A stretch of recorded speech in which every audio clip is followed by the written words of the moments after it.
Good evening, and welcome back to Alphanumeric, a laser comb podcast where we review every episode of ReBoot ever in order, starting from the beginning. I am one of your hosts, Christopher Siege. And I am another host, NeoCal. And I am another host, AP Snidler. And this week on Alphanumeric, we are reviewing the first episode of Season 3 of ReBoot, To Mend and Defend.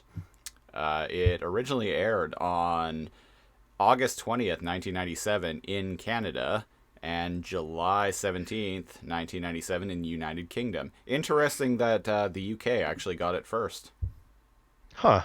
Yeah. Yeah, haven't seen that before. Hmm. This episode was, I don't want to hang on this too long, but this episode was written by Marv Wolfman, who is a pretty prolific writer. He is kind of known as being most primarily a comic book writer. Like, he created Blade, the Marvel Comics character, and he wrote the classic 1985 DC crossover series Crisis on Infinite Earths. Wow. He also He has actually created Blade? yeah, he created Blade for Marvel Rad. Comics. He was writing Tomb of Dracula at the time, Nice. which is where Rad. Blade first appeared. He also had a number of writing credits in the 80s and 90s for television, particularly kids shows. He wrote some episodes of Captain Power and the Soldiers of the Future. Huh. Cool. Captain Power and the Soldiers of the Future. Yeah, That's pretty sweet. yeah, love that show. That podcast coming soon. Yeah. I think you showed that to me once. Then I was like, what the fuck is this? Yeah, I'm certain you did. He also wrote some episodes of the original Transformers cartoon, the original G.I. Joe cartoon, Batman the Animated Series, Cadillacs and Dinosaurs, Wow. I remember that show. Holy. Okay. Conan the Adventurer.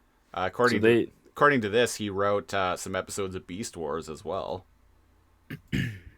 So we'll have That's to keep too an eye funny. out for that on mine and Nice. Cal's other Yeah, we'll podcast, have to keep an eye out. Too Much Energon. So they brought out the big guns for season 3, and it shows. Yeah, It is showing. yeah, I mentioned this a few weeks ago on the podcast, but they actually got some like heavy hitters for as far as writing talent goes for season 3. Like, they got Marv Wolfman for this episode. For some episodes coming up, they got Len Wein, the creator of Wolverine, Dan DiDio, who was editor in chief of DC Comics for a number of years. DC Fontana, who wrote a number of Star Trek episodes dating all the way back to the original series. Yeah. And here we are. Yep. And here we are. Born to be kings. Yes. We're the princes of the universe. So I just want to mention something real quick, because I know we have a number of our listeners for this show in particular listen to us on YouTube. Hi. We're on Hello. video for the first time ever. Hi. You can see our faces. All Yeah. but one. Not mine. Kyle had some technical difficulties. No, I'm remaining as a 2D sprite for now. Yeah. That's fair. We should figure out. We should see if there's a way that we can create like for future episodes, if we can create like an animated version of Cal. Oh, that would be great. Yeah, like one of those deep fake things or whatever. Just like, Well, or just like a little tune with a little mouth thing moving. Yeah. Or Yeah. just stick a still image of the alphanumeric me. in the Yeah. corner. Yeah, there you go. On for this those who T-shirt, have not seen it. Oh, we match. There I guess am. which one I It looks guess just which like one me. I am. Nobody knows. Are you the one on the left? No, the far left. Oh, sorry, what? What? Nothing. I'm not the one on the left. No. No, your other left. Your other left. Yeah. The far left. The far other left. The one posing. I always found What? that funny in movies when they're all like, on your right, no, your other right, and it's like, what does that even mean? Oh, it's just poking fun at people who confuse their rights and lefts. Sure. So when somebody's like, you're right, and then somebody turns left and they're like, your other right. But It's just a dad joke fitted into like every 90s movie. yeah, like I'm thinking of The Matrix in particular, but like I remember seeing that in so many movies and TV shows back then. Yeah. Cheers. What part in The Matrix do they say that? Who cares? No. Neo is, I think it's Neo, is running with holding a cell phone, and I think he's talking to Tank? Tank, yeah. And he's trying to find an exit. I think it's when I think I remember this. Yeah. I think it's after Morpheus gets kidnapped, and Neo is fleeing Oh, they're from escaping. the agents. Yeah, right. And he's all And they're like turning into old ladies and throwing knives at him, yeah. Yeah. Yeah. And Tank is like, the door on your left, and he goes right, and Tank's like, no, your other left. Okay, yeah. Classic Bloopers. 90s. Yeah. Classic 90s. Where everything's wacky and violence doesn't kill people. Unless your name is Dinobot. Oh, Too soon. too soon. Too soon. All right. Speaking of too soon, to mend and defend. Yes. The episode picks up shortly after the end of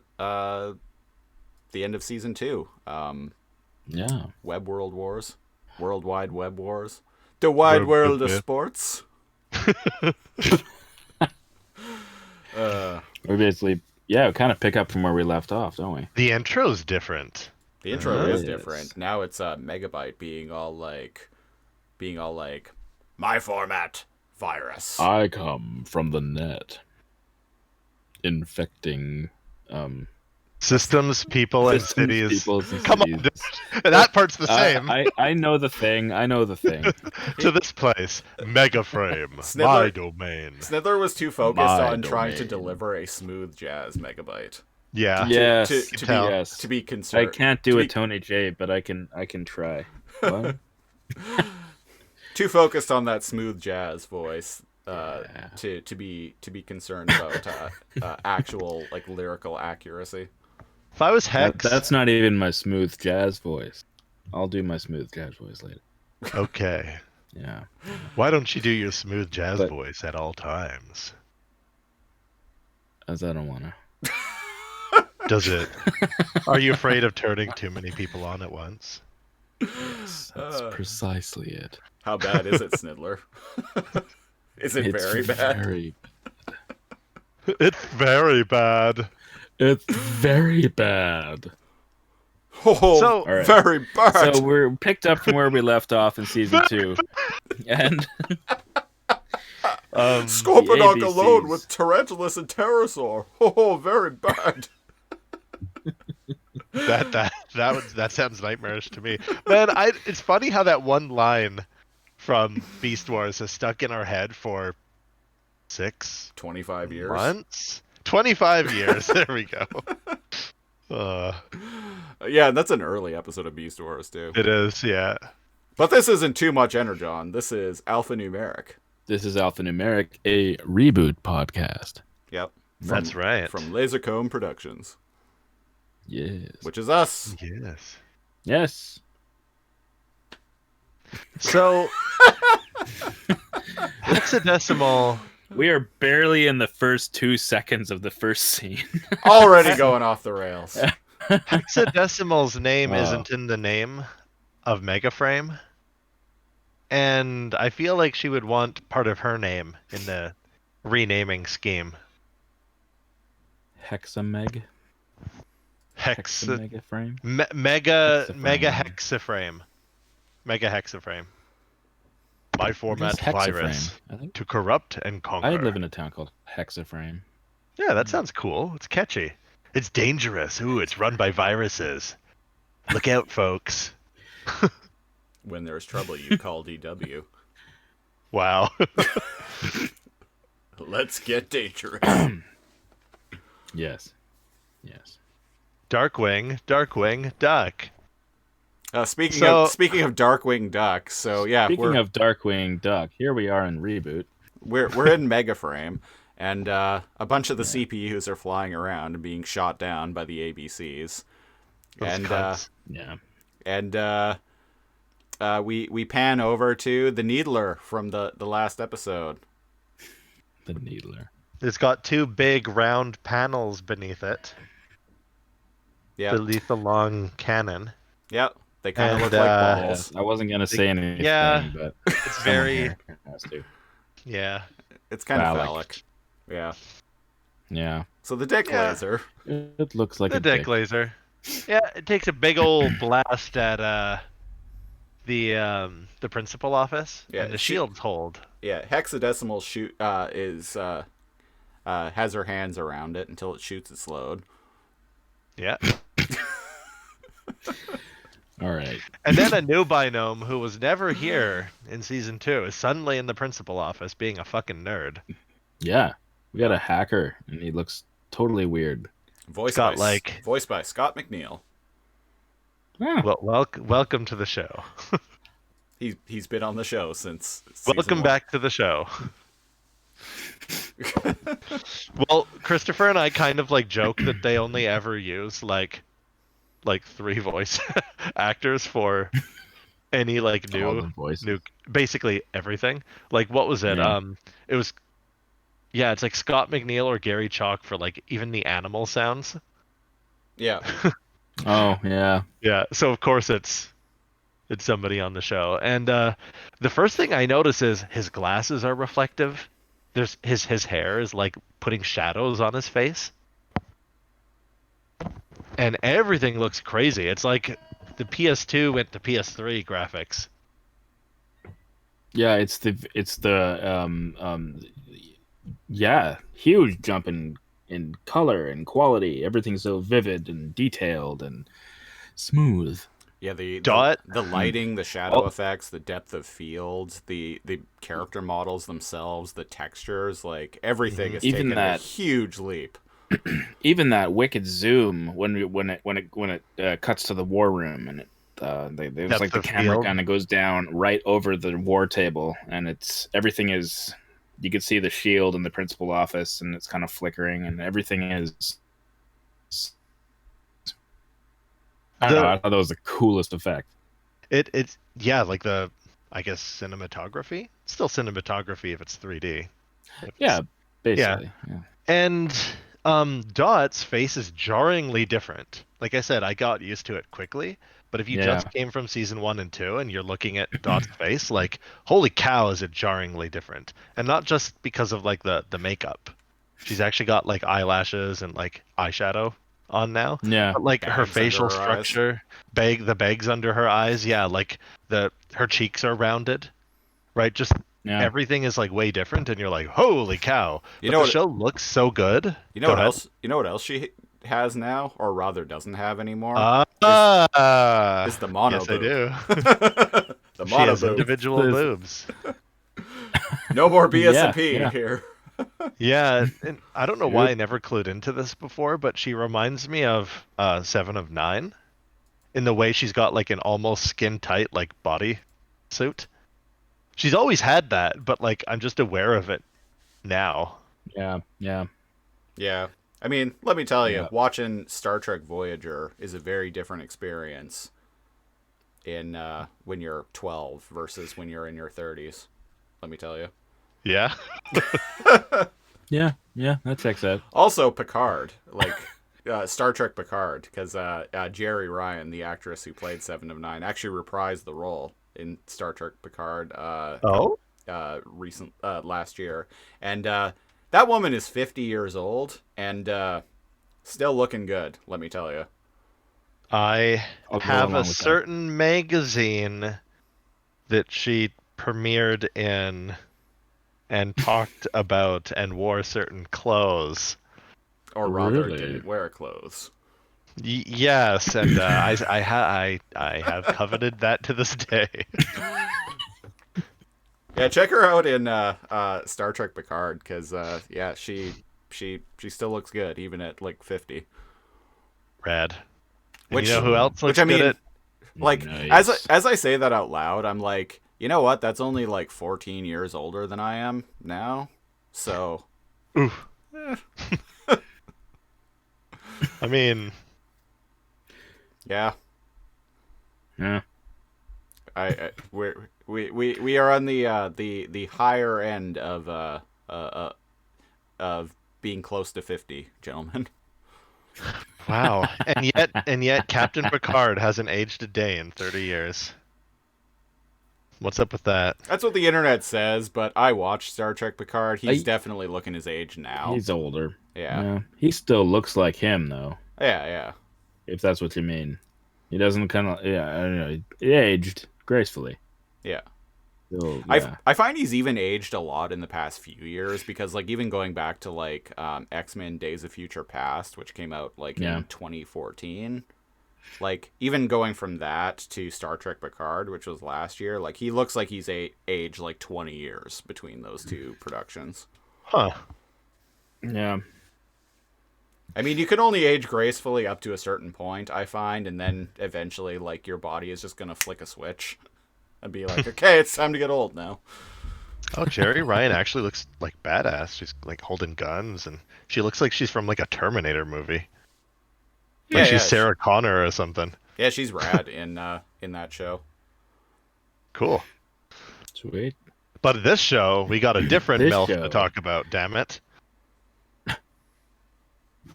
That's Fong.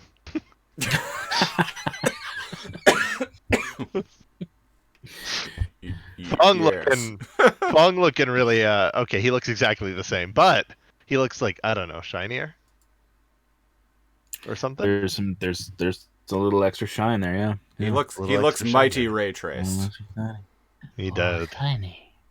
So what's the plan they're doing here? Megabyte like pops up and he's like, give up, bitch. Yeah, because Scott He McNeil, Surrender or die. Scott McNeil basically tells them that like the CPUs are like trying to come back to base, but there are only a handful of them left, and the rest all, I think he says 9, and the rest all got destroyed. Whew. Yeah. 9, man. Yeah, I mean, Megabyte's plan last episode was actually kind of genius. He let he let the web creatures thin the herd, essentially. And CPUs. themselves. Yeah. Because CPUs were God. destroying themselves more than the web creatures were. Maybe that was for the best. Kind of sad, really. Yeah. So once there was barely any CPU force left, then Megabyte is like, all right, ABCs, time to attend the spelling bee. Yes. Or something. Or something. Because they're ABCs, I get it. Yeah. It sounded better in my head. Yeah, I know. I love those jokes. It always does. That's why I kind of paused for a minute there. I was like, this joke isn't going to go the way that I hoped it would. Recalculate. So the your logic circuits were fried after last night. Yeah. So Yes. but the sprites and binomes in the principal office won't give up. Megabyte says, even though he's called Mega Breath by Enzo, he's like, oh yes, that's very cute. I'll await your unconditional surrender. Speaking of Enzo, his balls have dropped between seasons. Yeah, a little bit. Slightly. Yeah, he actually sounds like a teenage boy now. Yeah. Is it same voice actor? I forgot to check the character more, I think. I don't think Sorry? it is. I didn't check to see if it was the same voice actor. That's what I was asking. I think they went through 2. I think in season 1, season 2. But I'm gonna look it up. I'm pretty sure. Yeah. Because he doesn't like. I think there are a possible. total of like 4 kids who do the voice of Enzo over the show. Oh, I didn't realize it That makes changed that sense. much. Yeah. 1, 2. Wow. Well, because kids grow. The show was on for quite a while. I mean, yeah. And he ages up slowly, Yeah. but then not slowly. But we'll get to that. Yeah. Yeah. Enzo is the only character to appear in every episode of ReBoot. Excuse me. Apparently. Oh. Huh. I mean, that makes sense, but yeah, I get interesting. Yeah, because there are whole episodes that go without other characters. Yeah, new voice actor this season. Yeah. Voiced by Christopher Gray. Well, thank you, Christopher Gray. We appreciate your hard work. It's a new guy. Yeah. Yeah. Yeah, we thought so. We just weren't sure. Oh boy. So what's the plan here? They're trying to save the last of the CPUs, even though there's just a few of them. Well, leave no man behind kind of thing, right? Yeah. Yeah. And Dot puts her plan into motion. And I like this episode because a lot happens in it, and like it shows off Dot's strengths, but we get to see like Mouse's strengths, and we get to see Enzo's strengths. Like, because they do have their own strengths. Mm. Like I dig it. I'll point them out as we go, but it'll probably be obvious when we see them. And Dot's plan here seems simple. She's gonna use like the this is like a shitty video game tactic. They're gonna beeline for the principal office and have the ABC hover tanks like crossfire and shoot each other. But I mean, they wouldn't do that if they were properly trained. So that's why it's a little silly. Whatever, it's a cartoon. It is silly though, right? Like that even works? Yeah. No? Yeah? I guess I never really thought about it. I never really thought about that, to be honest. Military tactics are not my forte. Crossfire like that and risk of friendly fire is an associated risk when you're like making like calculated like attacks and stuff like that, but it's always like thought of, and the fact that they simply this plan even like works is a little silly. Well, you heard the little lady. Single file. Apparently. Stay frosty. Fire. 138. So those they lower some physical shields and the energy shields, and those two like anti-aircraft cannons that they had in the end of season 2. They use those to light up and blast the ABCs out of the sky. Easy peasy. Yeah, and Andrea asks Enzo, she's like, how did your sister know that the CPUs were going to do that? Because the CPUs, like you mentioned, Cal, like they break and basically go onto either side of the single file CPUs and to essentially hit them with crossfire. Yeah. And Dot's just like, rule 1, know more about your enemy than they know about themselves. So apparently Dot is is quite Sun Tzu's Art of War. Yeah. Military strategist. Yeah. Megabytes ABCs of war. Megabytes. The ABCs of war. Brought to you by Kellogg's Cornflakes. It's got a picture of Megabyte on the front, and it's a children's book. Yep. Part of a complete breakfast. A is for ABCs. B is for binome. I don't know what C is for. C is for capturing the principal office, which is what I will do now that Bob is gone. D is for defend. I think not. E is for eradicate all guardians from mainframe. And F is for go fun yourself. Well, really wasn't expecting that to get a laugh. it Sometimes you was push a good. It joke was on good. so long that people joke out of it's like that what is that trope that a Family Guy does all the time and yet people find funny, where they like linger on a joke uncomfortably long. I feel like I profited off of that. Like when he hits his knee, Peter Griffin, Yeah, and yeah. he's just like, ow, for like 30 seconds. I actually hate that shit. Yeah. Yeah, so do I. One of the Yeah, reasons why I I'm stopped not- watching Family Guy years ago.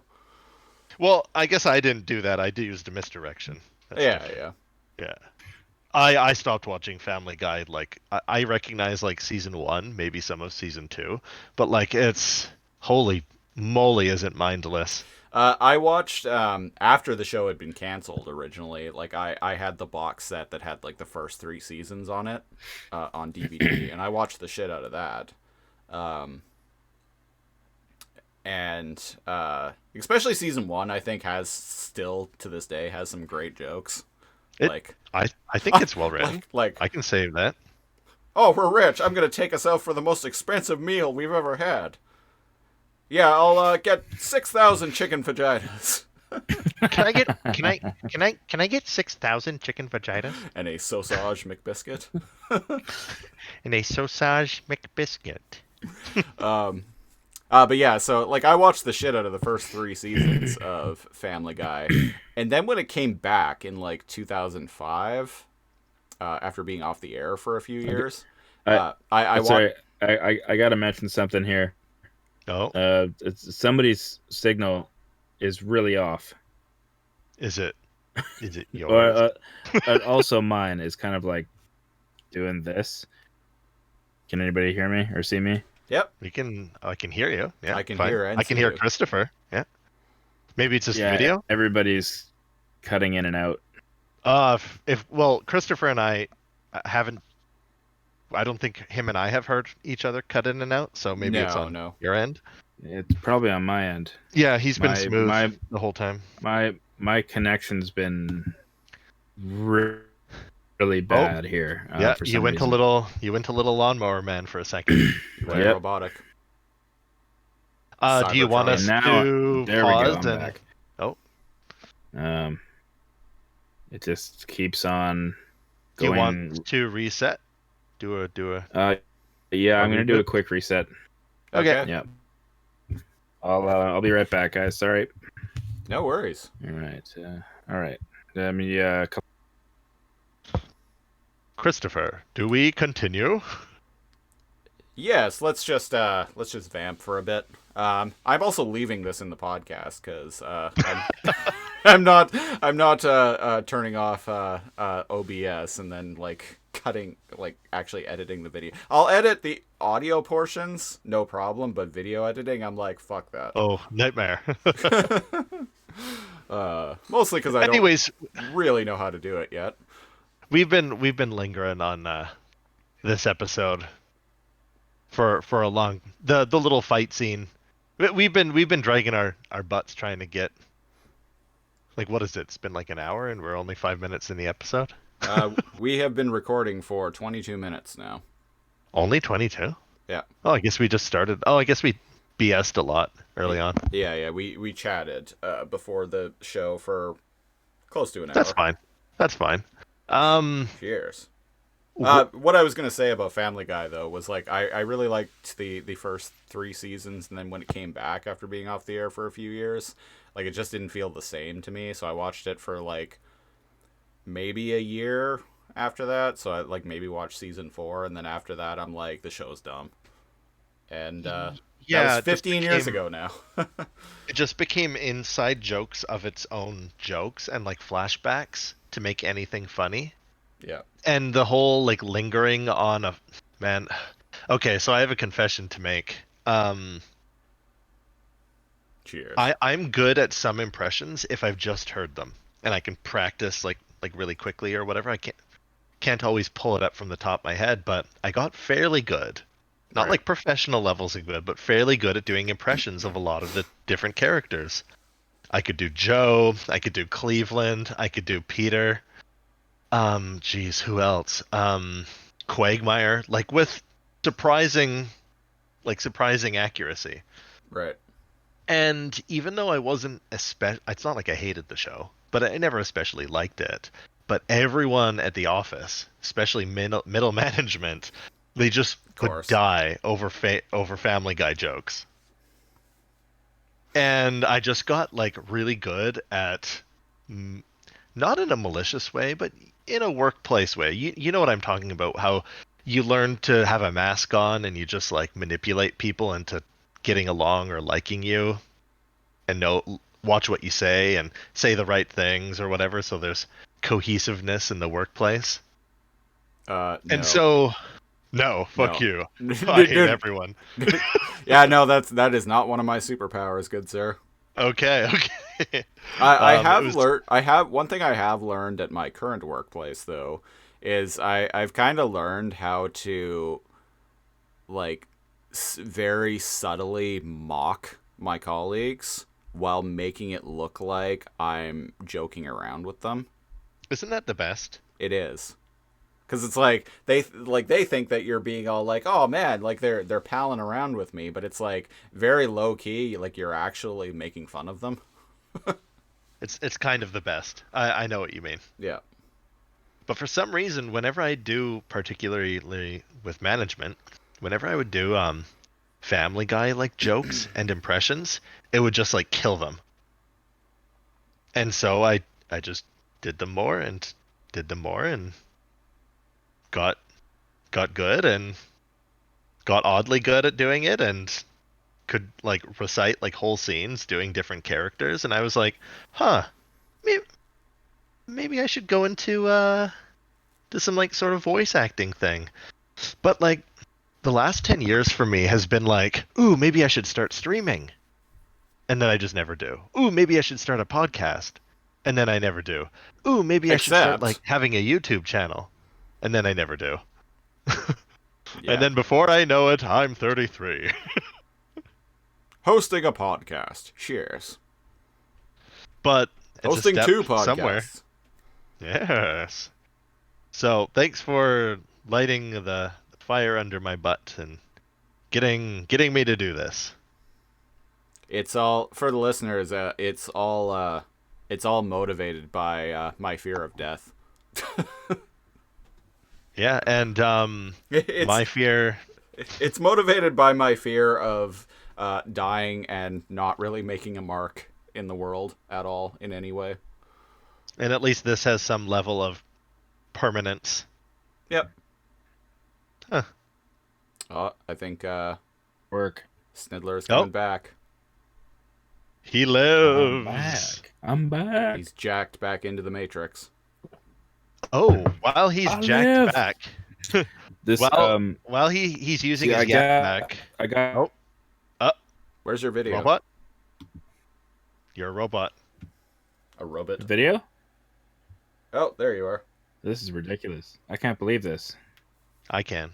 I'm getting full on like Wi-Fi, but then I go to Discord and it's just horrible signal. It just like cuts in and out, in and out, in and out.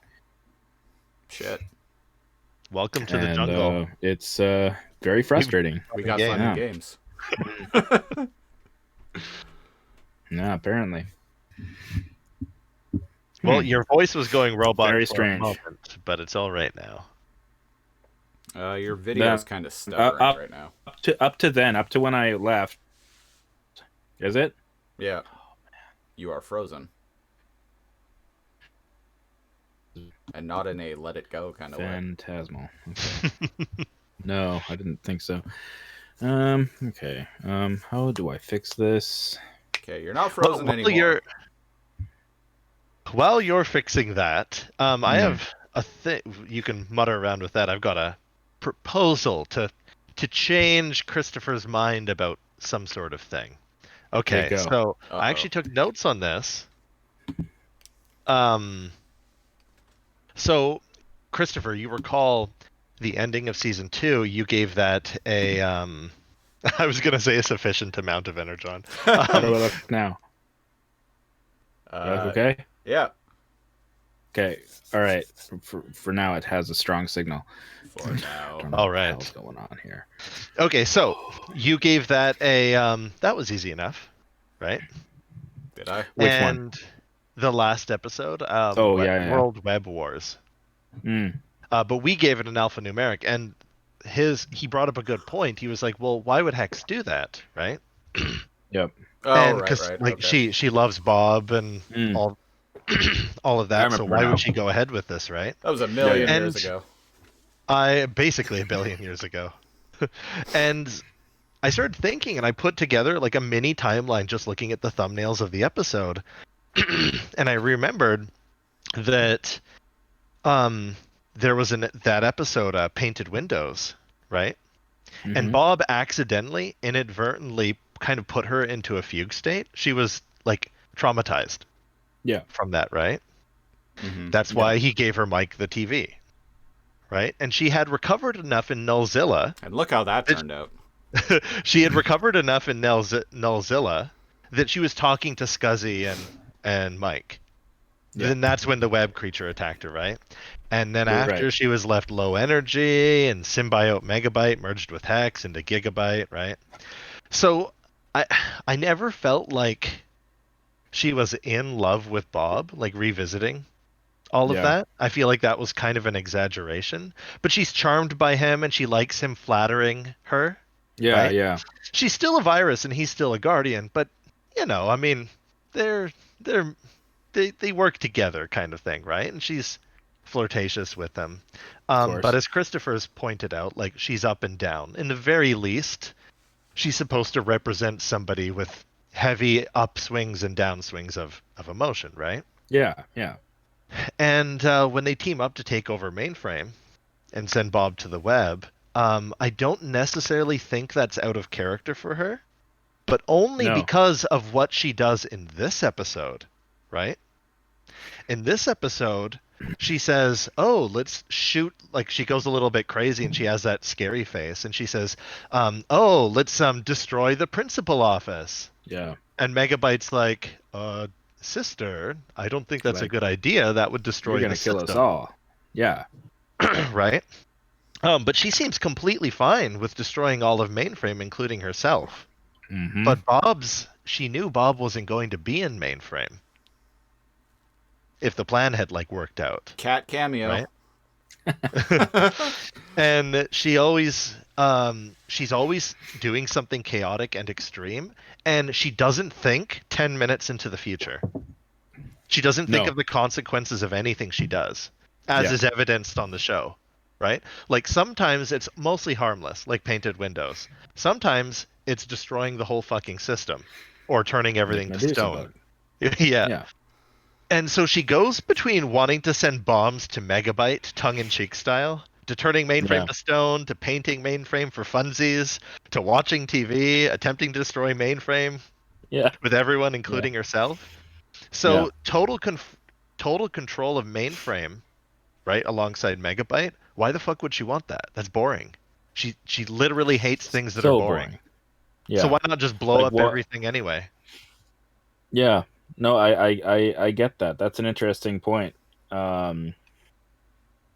And wow, so yeah. there's I actually never thought of it in that manner. Wow, that's interesting. Yeah, I wrote a little essay on it. And so Did it's you? like, well, why not blow up everything anyways? I mean, what else is there to do? Let her brother Yeah. like rule with an iron fist? That's boring. And so, and Bob's not there anyway to stop them. Why would she want No. to rule without being challenged? So I don't think anything she's ever done has been contrary to her character. So there's to appeal to Christopher, there's an alternative take on this, right? If you're still on the no, she loves Bob, damn it, nothing can change my mind mindset. If you think about it like this, Bob being sent to the web, right? Yeah. And out of there, if she doesn't really care what happens to herself and Bob is out, right?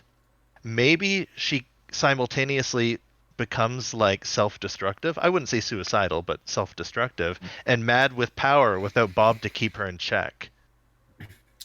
Yeah. Well, Like she he's has lawful BPD, and she's and chaotic. people with BPD are inherently Oh. self-destructive. among So even many if she many does, other diagnoses. Yeah.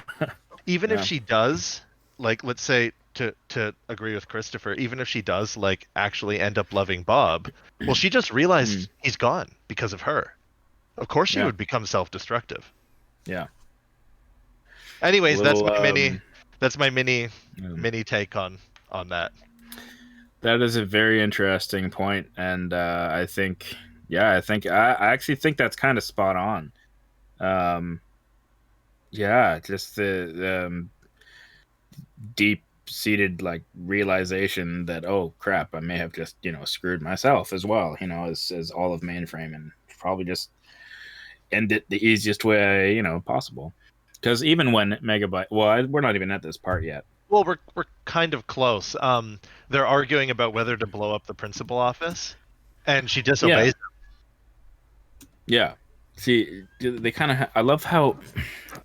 Yeah, Yeah, he says, And "Oh, well, if you destroy the core and bring about the destruction of the system, that includes us." And I she's was like, along with "Oh, it. okay." She's like, never mind. It'll be glorious. Let's die for what we want. Yeah. Yeah. Anyways, I'm not trying to change Christopher's mind on his rating, but I feel like watching this changes my opinion of the season 2 finale and makes that Yeah. her actions more understandable. Excuse me. Yeah. Anyways, I I I cede I, the I floor to agree. you two gentlemen. Yeah, you do make a good point, and I do agree with what you're saying for the most part. I'm still on the Hex is in love with Bob, so her committing to killing him essentially is kind of strange. Well, Yeah. she had planned on blowing up the principal office. Wouldn't she have been saving him? Remember, she says, which plan? I recall several. What if this is her plan? Yeah, And that's she saved the only thing she cares about. there That's what is I. Yeah. there is an argument to be made there. Yeah. Eh? It's It's just deeper than I thought, so I actually appreciate the character a lot more. And after my little mini research deep dive into hexadecimal, I did this There's. around the same time I was drawing hexadecimal art. Oddly enough, Oh yes, did you finish that, by the way? I've been waiting. No, I will show you soon. All right. If only Sorry, you, so It's a good sketch. if only you were on video, you could show the viewers soon. soon. Yeah. So No, I like this. You Sorry, like go it? on. Oh, I was just gonna say, like, I think Mouse saves them by doing some extra hacking. Mouse does some mouse bullshit. Yeah. Yeah. So, Yeah, she's like, this is not good. And Fong is like, how not good is it? Dot. And she's like, very not good? It doesn't have the same ring to it. no. Yeah. So Mouse Well, gets. I love how both how Enzo starts saying stuff like this is bad, this is very bad, and Dot paraphrases Bob by saying this is not good. And I don't know why. I just chuckle because I'm like, that's not what he says. So Mouse gets the order to drop the shields to let the CPUs in, and Yeah. so she does. She hesitates, even closes her eyes before she presses the button. Also, Huge risk. Mouse looking Yeah. the best she ever has this season. Yeah. Yeah. Well, somebody's got to work on their arms. Yep. I'm there for it. I like dotting glasses. She needs a spotting partner. She knows where to find me. Yep. She knows where to find me. And I'm not even that into her. Yeah, so as she drops the shields, the gunners start firing at the ABCs, and one of the they take a bunch of them out, and one of them flies into like the shield emitter in the center, in the middle of the principal office beach ball. Yep. and that destroys the shields. And this is Megabyte's golden opportunity, and you can see it in his eyes. Yeah. Well, yeah, the shields are literally no longer fully functional. Yeah. And Megabyte gives the order to Hexadecimal to power down since the defenses are broken. He's all like, "The city is ours." And Hex basically is all like, "No, fuck you. I'm gonna do it anyway." Basically. And Megabyte's like, listen here, bitch. If you destroy the core, all of mainframe, including us, will be destroyed along with it. Yeah. And Hex is all like, well, never mind, it will be glorious. Yep. And so she fires. Right as she fires. Yeah, she fires anyway, go on. and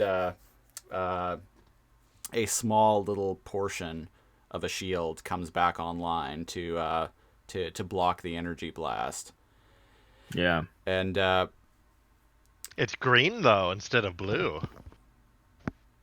Yeah, it's borrowed energy that Mouse hacked into. Yeah. Yeah, and Mouse explains that she managed to hack into the core to divert some energy.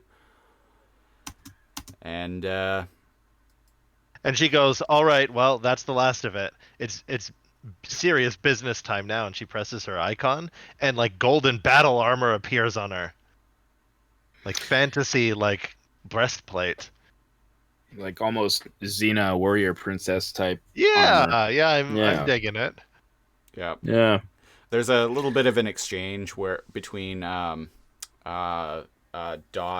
Enzo, and Fong, where Enzo is basically like,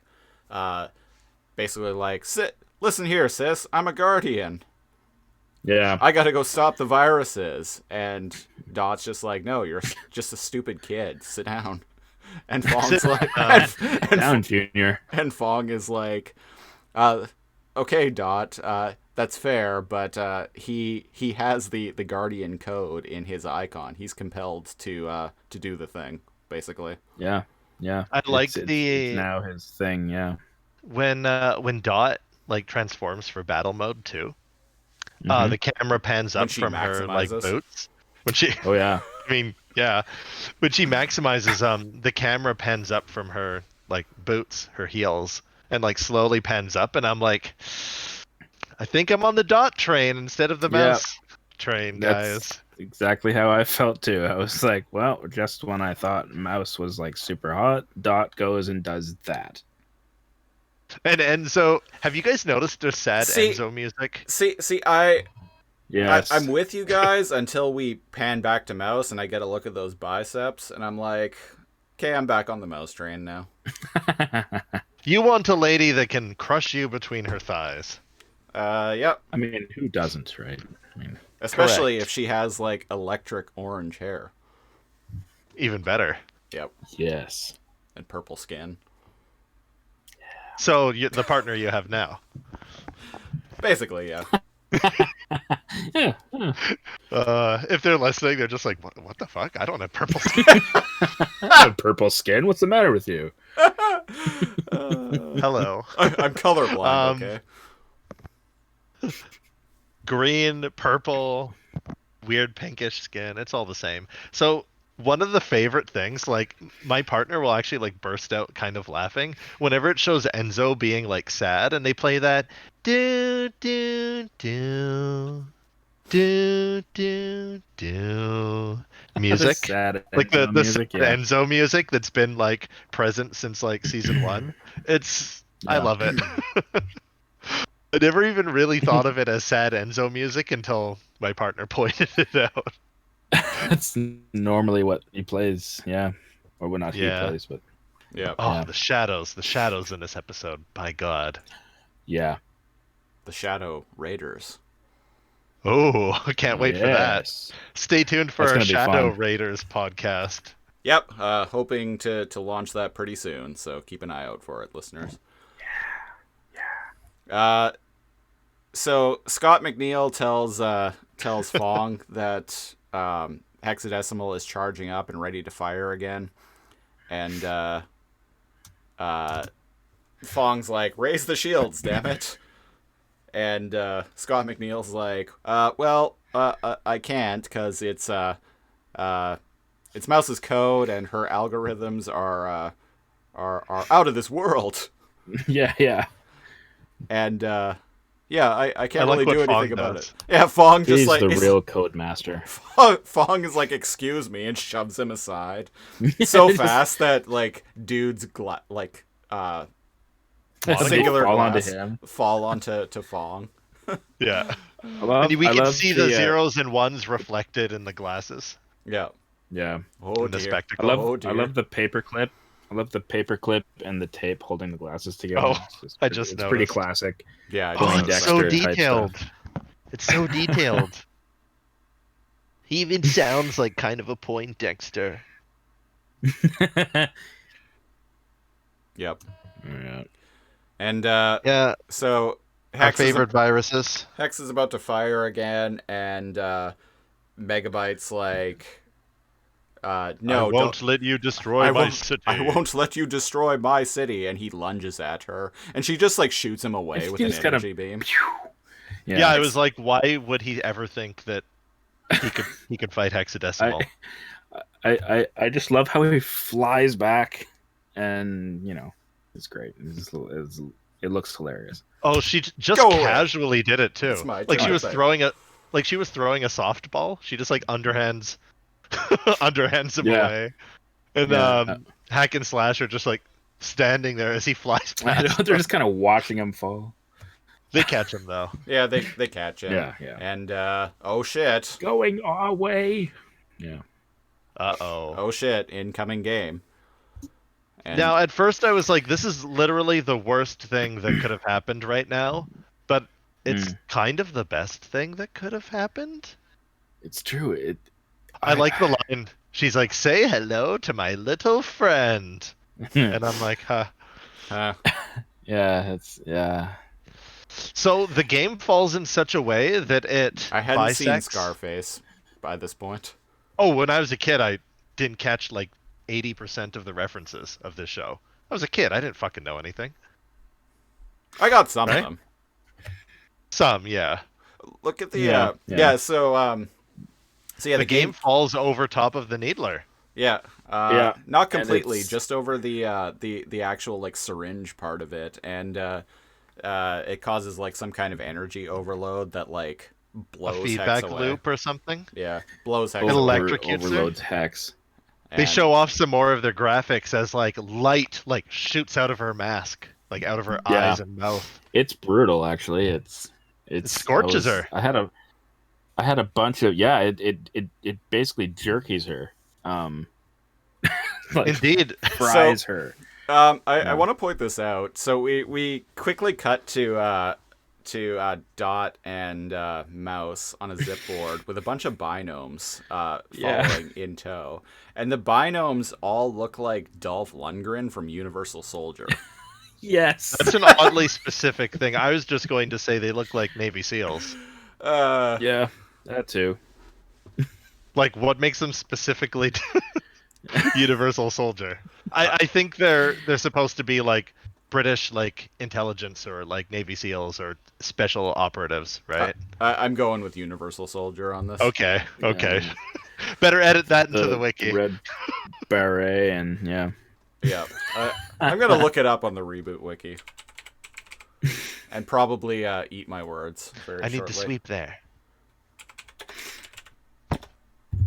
It's okay. Is it? But something How horrible okay is it, happens to Cal? Hexadecimal, and Is it very okay?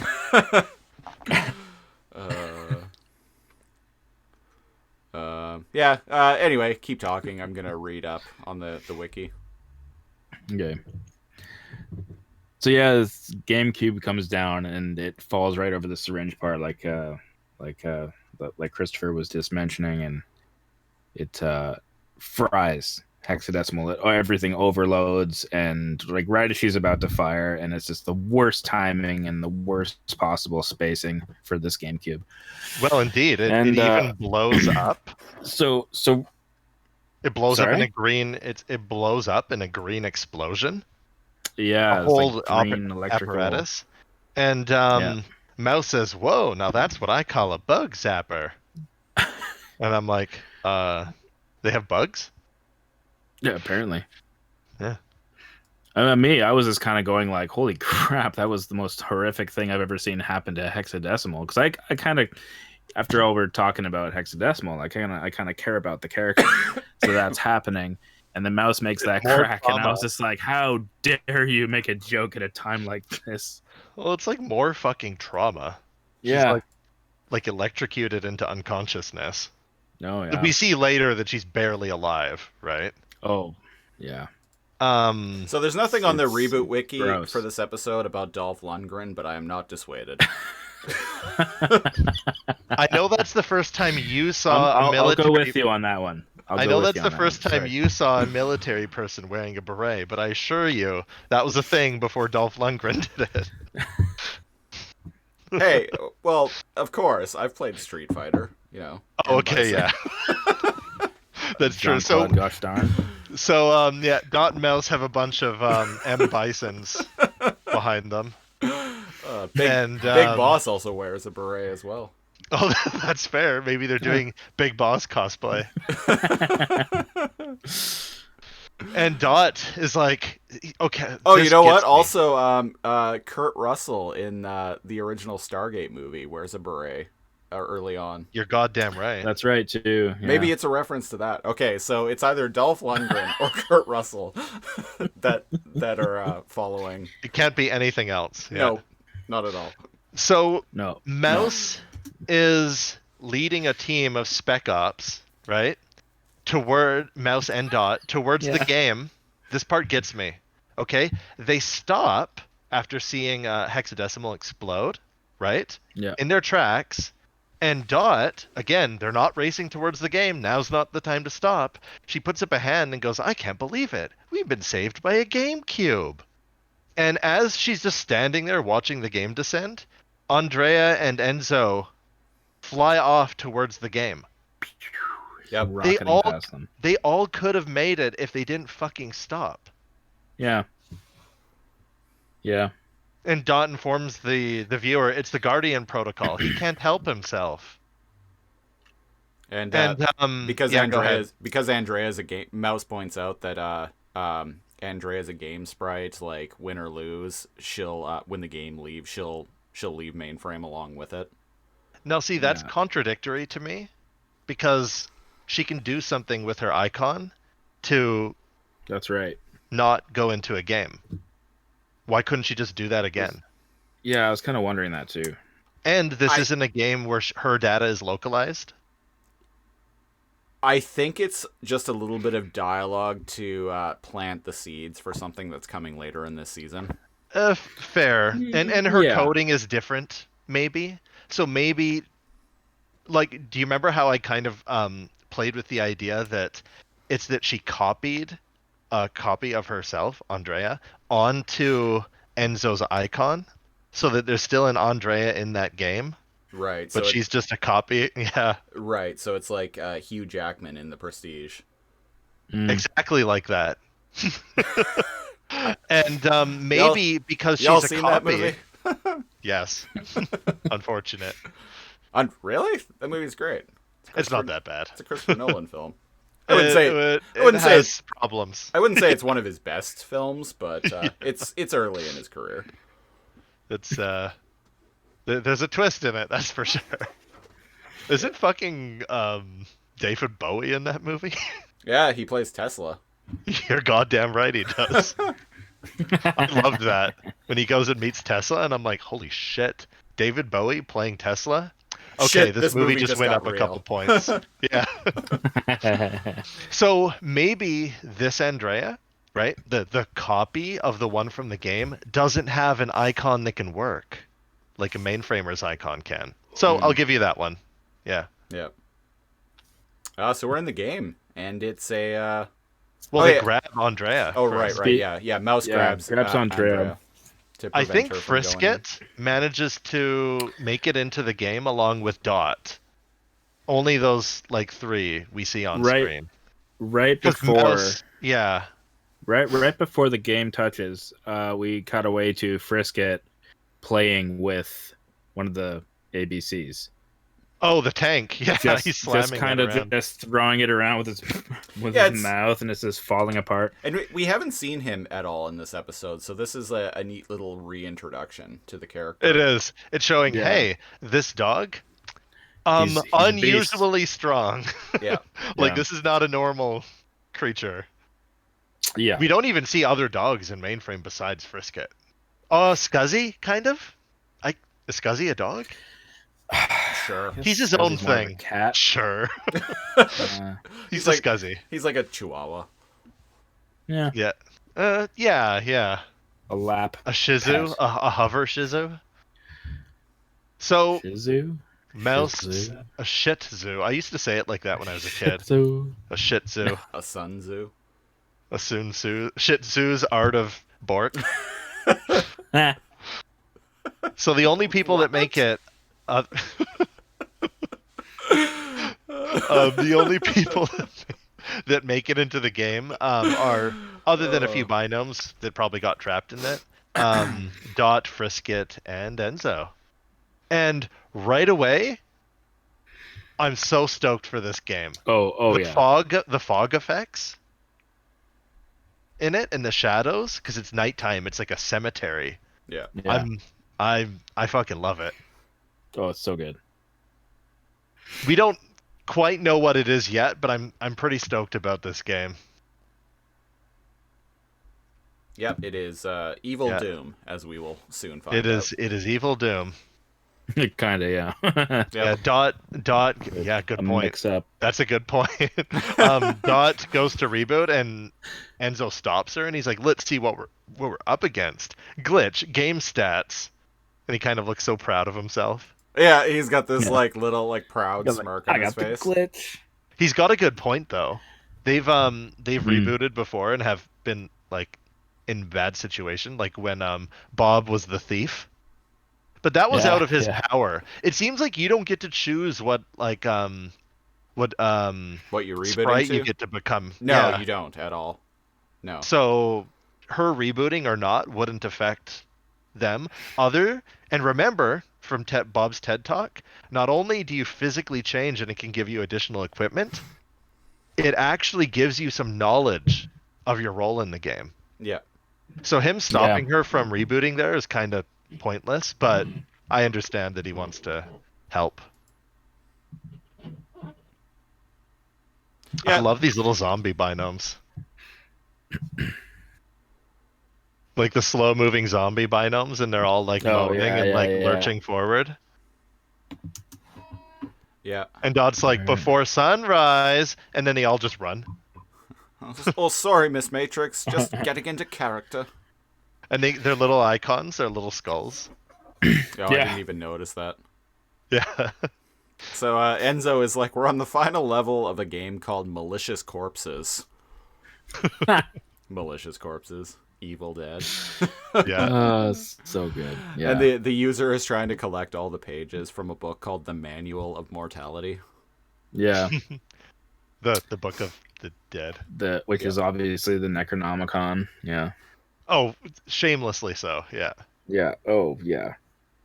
Just for anyone that doesn't get it, I was pointing it out. I love it. And the binomes are like unnecessarily scrutinous of Enzo. Yeah. Like not helpful at all. Like they're really horrible at being in games. And we cut out of the game for a second to get, this looks so good. When you see like Igor and like Air Doctor's like foots walking, little booties walking towards Hexadecimal's barely conscious body. She Soldering. Even alive? I don't want to hang on like someone misspeaking, but did you say Air Doctor? Yes. Because that just put like an image of him like doing fucking slam dunks in my head. I just realized I said that. Yeah. Air Doctor, and there's an image instead of like the Jordan image. It's like the little binome. Yeah, he's slamming it. Binomes can't jump. Binomes Alright. can't jump. Wow. In a theater near you. Yeah, I did that. I just did that. You did that. Yeah. Holy shit. Space I forgot Jam that 3. movie even. Space Jam 3. The final denigration. Space Jam This- 3, Malicious Corpses. So, is she dead They- or can she die? Because she's not moving. She looks like jerky.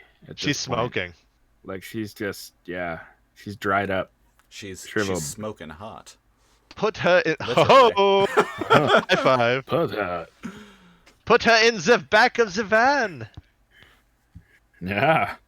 Uh-oh. That's actually a line we've heard several times in this series now. Like one of Megabyte's cronies being like, "Put him in the back of the van." Yeah. Oh. Yeah. Like when games collide. Well, they are. They kidnapped Enzo. Yeah. It is a mob boss. Sorry, True. racket. Yeah, A a mob crime tactic. syndicate. Yeah. Yeah. Anyway. We get a little moment between holy shit, Mouse's biceps. Has my arm ever been that big? Jesus. I'm starting to see your point here, man. Look at that definition. Yeah, She's even got, I'm getting it. Conan the Barbarian, like leather band around it, just to draw emphasis to it. Yeah, she's got Got got a body like Charlotte Flair. She gives Andrea a little like info sesh. She's like, listen here, girly. All we can do is wait out here. There's nothing we could do for them. And Dot's they're in like the rubble of Dot's diner. So to Christopher's point, about it being Doom-like, we get a POV shot of the HUD for the user. And it is very Doom inspired. Very. In the middle, it's a percentage of health. On the left, it's like weapons 1. On the right, it's like ammo 0-1. And I'm like, how is it possible you reached the final level with 1 bullet? With 1 shot left? Well, maybe he used up all of his ammo on the like boss at the end of the last episode or level. Yeah. I mean, I I've like the definitely HUD, done though. that before. And all of a sudden, his ammo shoots up to 150 and his health up to 100%. And it says weapons 2. And the user's arms come out in front of the HUD. And it shows that he has a chainsaw for a right hand and a shotgun, a pump action shotgun for the left. Yeah. I see where you're going with this mainframe. Oh yes. And I like it. Oh, I just noticed the tombstone. Yeah, so there's a headstone. We cut to Enzo and one of the zombie binomes standing atop of a headstone, and the camera like zooms into the headstone, which reads, "Here lies the mainframe joint venture, an unholy alliance." I'm gonna make that the episode art. Yeah, I love that. Well, I'm not going to say it's going to draw more viewers, but if the episode art is of Enzo and Dot, it may draw more clicks. I'm just saying. Just saying. Rather than text. I like it. I'm just throwing that out there. Okay. And speaking of the headstone, Dog in my house. starts rumbling, like the screen starts rumbling, and Like an earthquake? Yeah, and Enzo and the binomes leap off, and Frisket comes crashing through it. I don't know why he was in there, but it's cool. Yeah. Man, they really need Frisket in this one too. Yeah, and Enzo is Yeah. so happy to see Frisket. Like, Aw, I love it. yeah, Yeah. But their reunion is cut short because the camera zooms in on the user who's coming across like a bridge that quite literally is all twisted up and mangled, preventing the user from going back. This is an Evil Dead reference. yep. This is When they try to leave the definitely an Evil cabin, Dead reference. Yeah. The bridge is all twisted up and like fucked up because of evil entities unknown. Yeah, Yeah. And we get the Evil Dead, if you will. and we get a silhouette shot of him. Mm. The show is way better directed too, like cinematography and stuff. It's really good. And we get to see the user, and it's quite obviously, It's quite literally Ash from Evil Dead 2. Yeah. yeah, with the white streaks on the side of his Yeah. hair. Yeah. He even does a little loop-de-loop with the shotgun and fires it in the air for Yeah. dramatic effect, and uses his mouth to pull the chainsaw. And then says groovy. Yeah. I know his catchphrase is groovy. Which, And it's an exaggerated Bruce Campbell. Just awesome. Huge chin. Yeah. I love it. So they all decide to reboot. Man, if I was Frisket is working for rad. Mainframe at this time, like I would have just straight up reached out to Bruce Campbell and asked him if he wanted to do a voice, because like And you know what? I feel like he would have been Yeah. game. He would have fucking been game. He would have been like, yeah. absolutely. Oh, yeah. Like he loves playing Ash. Yeah. He loves is the Evil Ash. Dead. He is, yeah. Yeah. Like, He is I was Ash. surprised how good the Netflix series was. It's not a Netflix show, but yeah, it is on Netflix. Sorry, I watched it Stars, on Netflix. yeah. It's not a Yeah, Stars, yeah.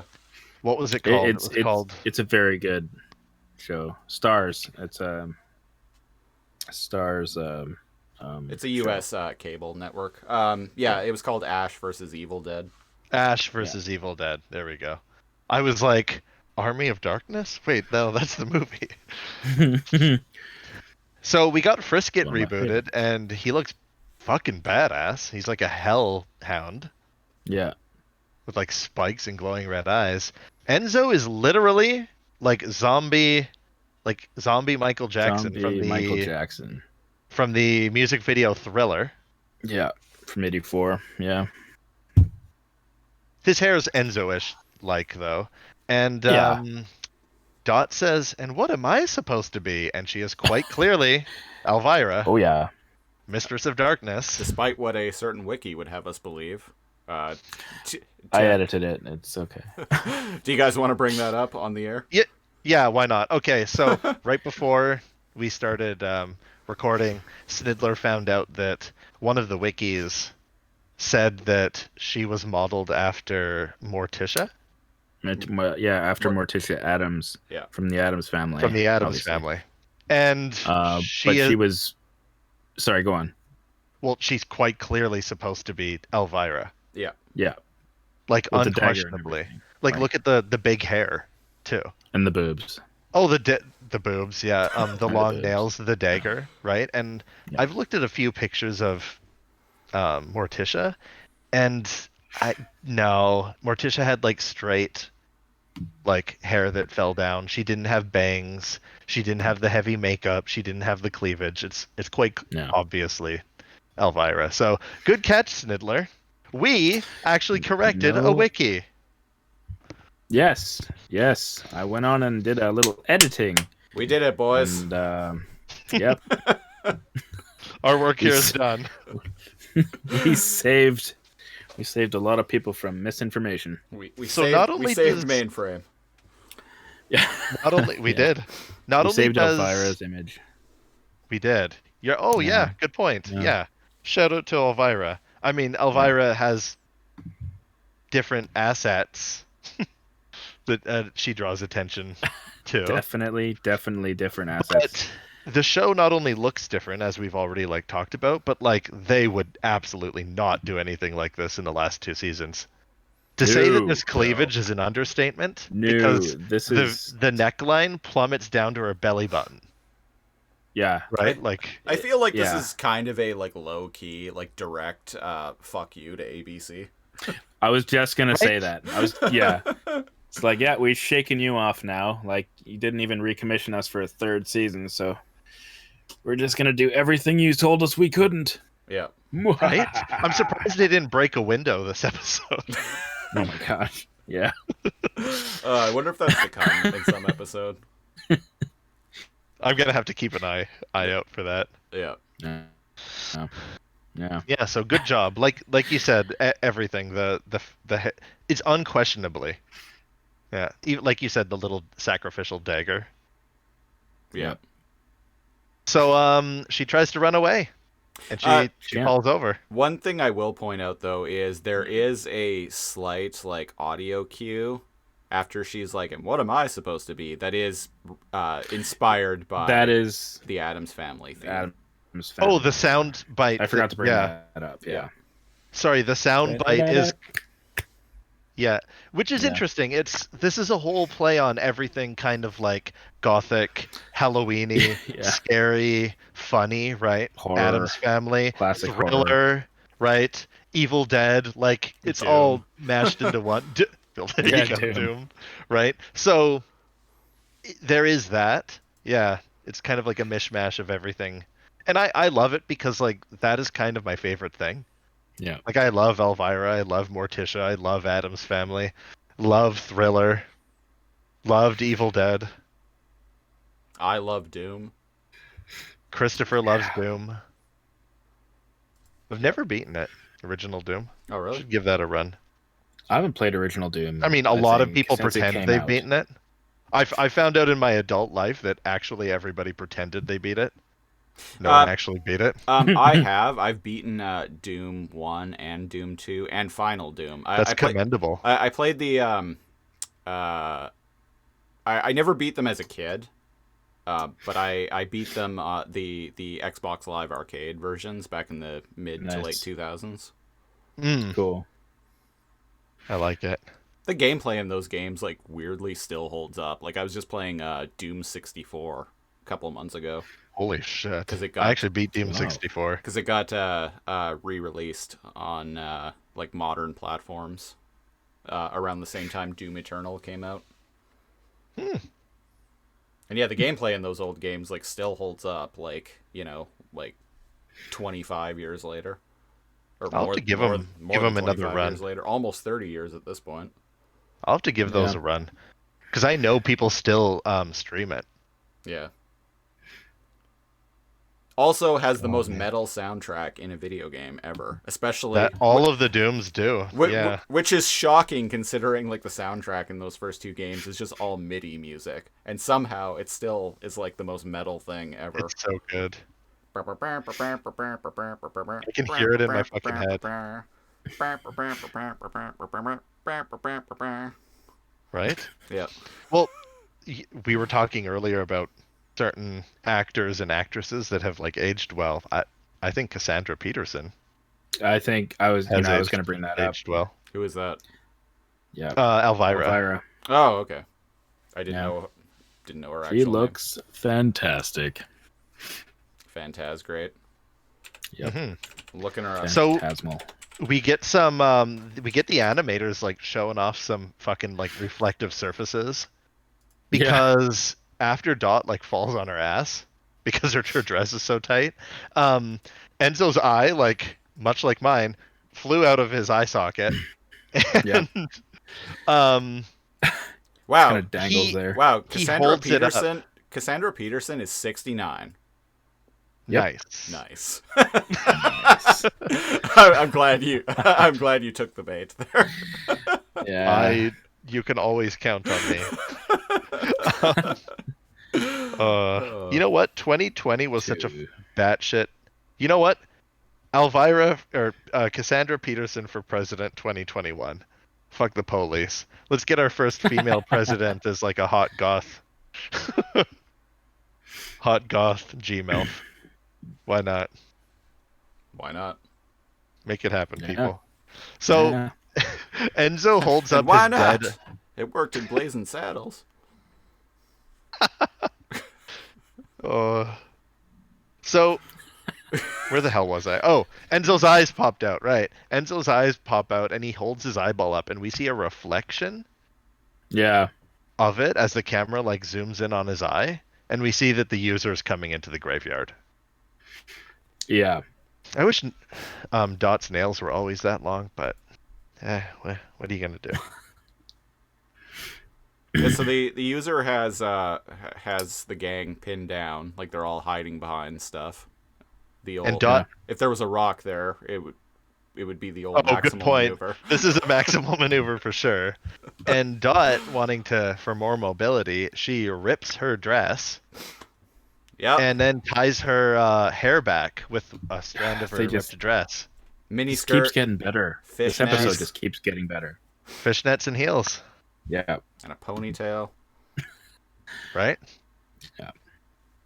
So Enzo is kind of like, okay, we actually need to think of a strategy here instead of just hide, and turns to the zombie binomes, and she's like, can you guys run ahead in the level and hide all of the user's ammo?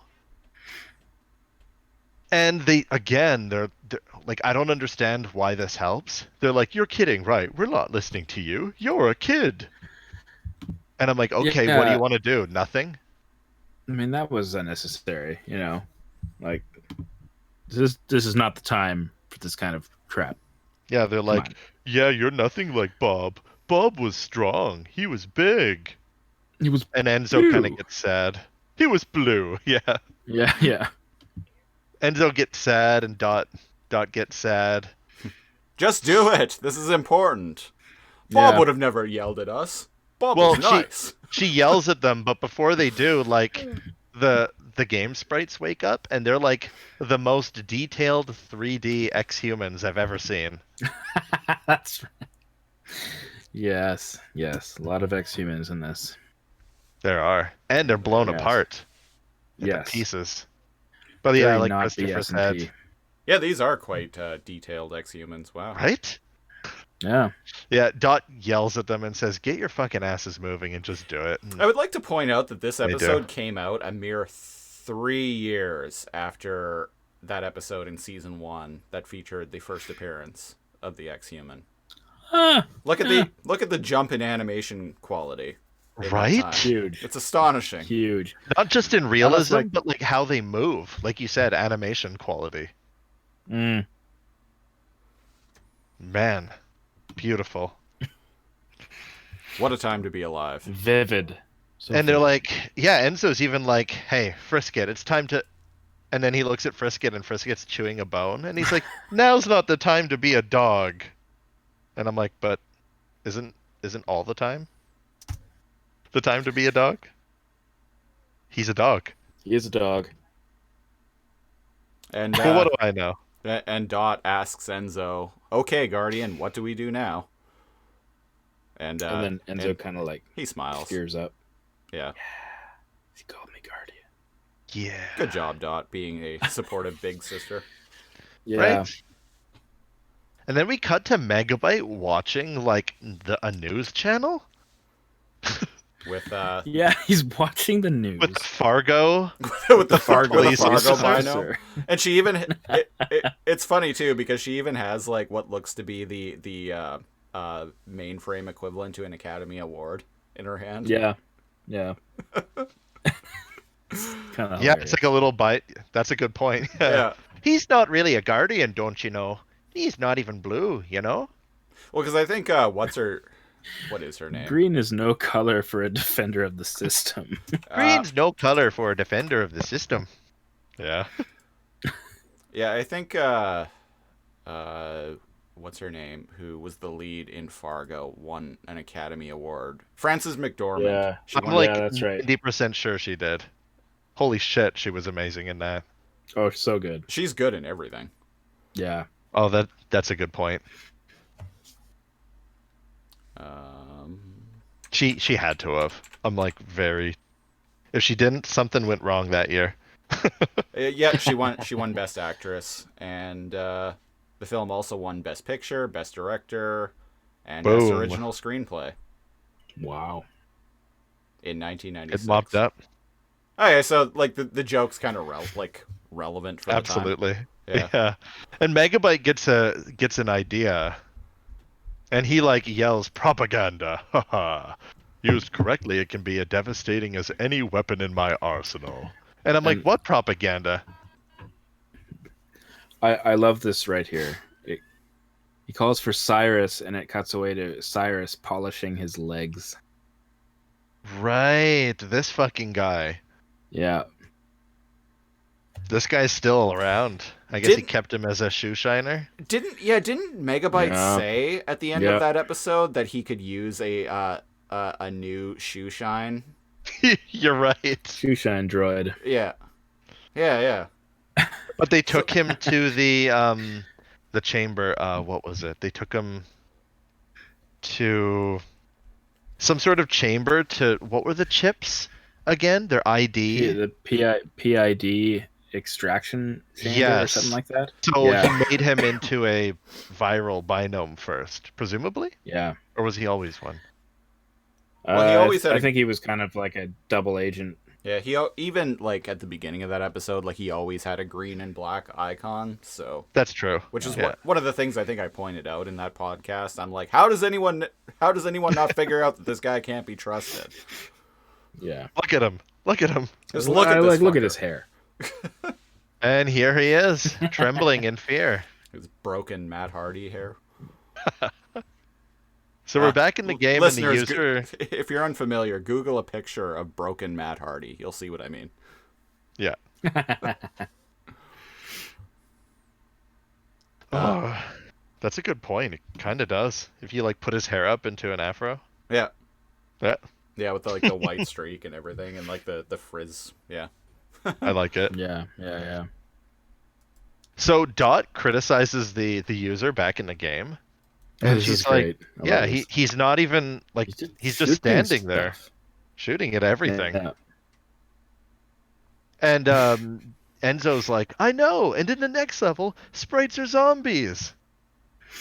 They have flesh on their bones. I don't even want to think about that. I mean, what kind of Yeah. sick creature gets enjoyment out of playing this sort of game? And then the two of them They just both like, just glare at the viewers. yeah, They both break the fourth Yeah. wall and glare at Yeah. the viewers. I love that. yeah. And I'm There's like, been I would enjoy little- this I game. think Evil Doom. Evil too. I'd play the fuck out I of like that. Did you ever play the Evil Dead game that was on PS1 and Dreamcast? I never did. No. Oh, processing. I think I rented it. It's not that great, but it plays like one of the old Resident Evil games. Right. Oh. Bruce Campbell, of course, does the voice of Ash in it. You can hold up and Yeah. your character moves forward. When you press left, your character turns left. You move like a tank, right? Yeah, tank controls, yeah. Yeah. And with static camera angles. It's very reminiscent of the early Resident Evil games. Mhm. It's not bad, though. Like, it's not a great game, but... Yeah, I think my cousins and I rented it. So the binomes are bitching. They're complaining. Being all like, find the ammo, hide the ammo. Pff, if Bob was here, we wouldn't have to We do wouldn't have this. to find the ammo. And then suddenly zombies. And they surround the ungrateful binomes. Yep. Yep. And then Enzo, Frisket, and Dot like run through the zombie horde. Speaking of And they're PS1, like, "Run!" these are some, like...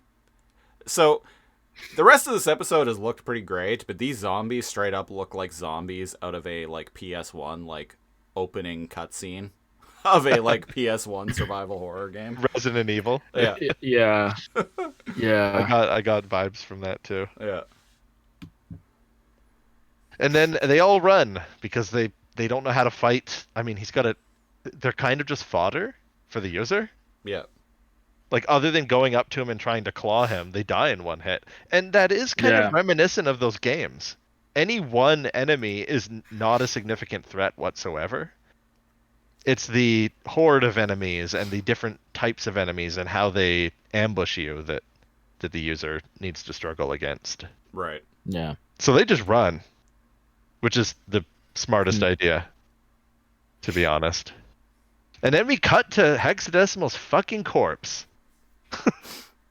Holy shit, does she not look good? She's like emaciated. She's like- she's crispy. That's. Yeah. She's. I'm telling you, she's jerky. Her like hips and like thighs are like shriveled down to nothing, like she was drained. Yeah. Man, I don't want to see her like Completely- this. I like her Yeah. center face, oddly, She but looks like a sun-dried tomato yeah, that's a good way to with put it. with a Yeah, face. I totally see it. Yeah. God damn it. She does. Yeah. It's she with a does, she face and some things on her. Yeah. does. Yeah. Well, And- good thing Megabyte is having Hair Doctor also known Air as Air Doctor? Doctor. Air Doctor. Yeah. I think His I new did name. say Hair Doctor. I just ran with Yeah. the joke before. Well, this is being recorded, so we'll find out. Well, I mean, it Yeah. could have just cut off True. the H I threw in there. True. But, We'll leave Air it. Jordan. We'll leave it up to the listeners to decide. Well, you also Yeah. thought all of those binomes were Dolph Lundgren, so That is true. Dolph Lundgren and Kurt Russell. why not both? Exactly. Interchangeable. So I'll Yeah. accept Air Doctor. I've got a pair of Air Doctors in my closet. Sorry, what a Megabyte and Air Doctor doing? They're fixing Hex up Yeah. Yeah, Megabyte. What a man. with presumably Fuck with this no guy. ulterior motives whatsoever. Oh, none whatsoever. No. Megabyte is even like, oh, I just thought I'd pop in and see if the doctors were taking good care of you. How is the patient? Progress is within acceptable parameters.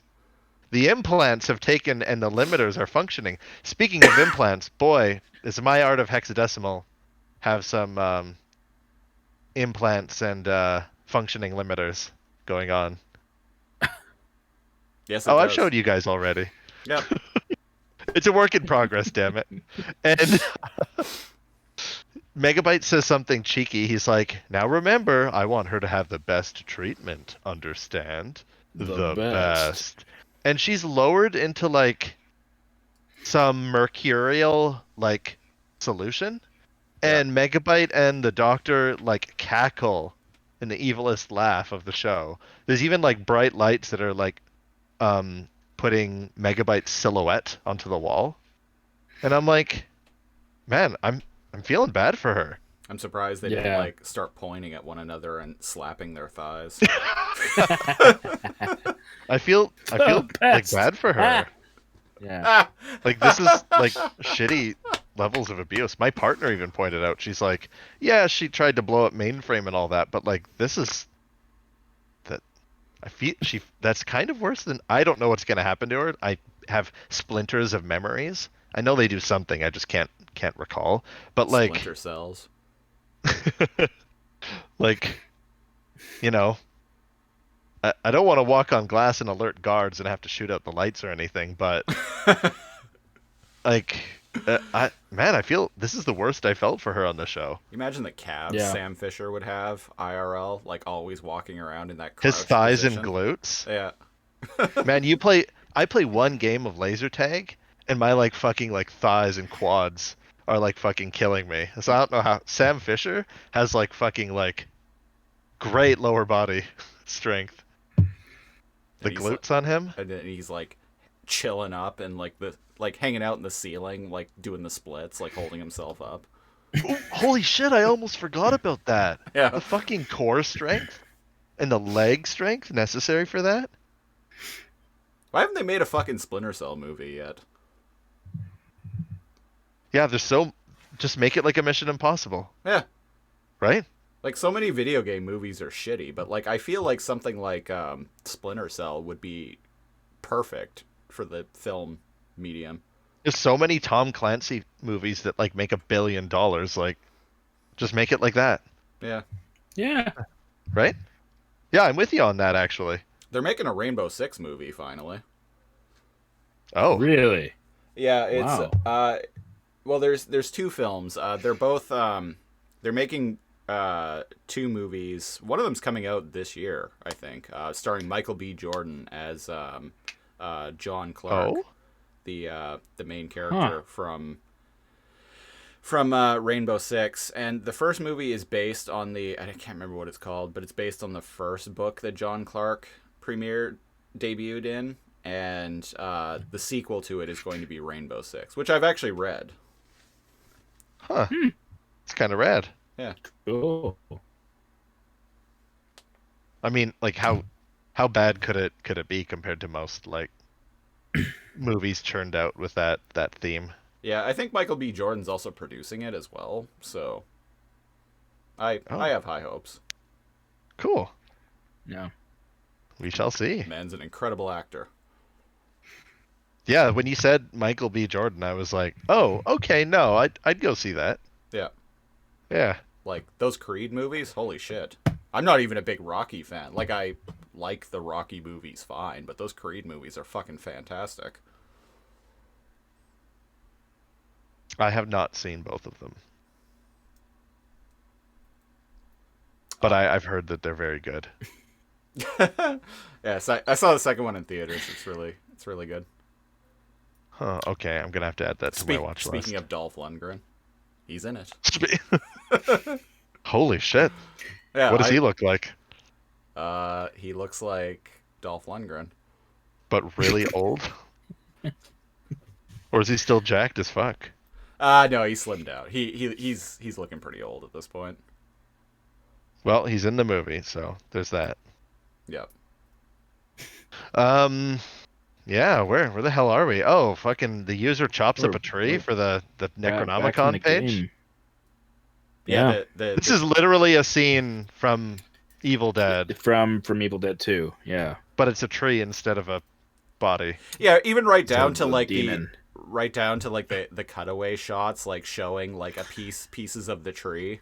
And then him in slow motion swinging his arm. Yeah. Like literally it's a direct homage to Evil Dead 2. I love it. That's what I saw. That's what I saw. Yeah, the backhand is and even the facial expression. Yeah. On him.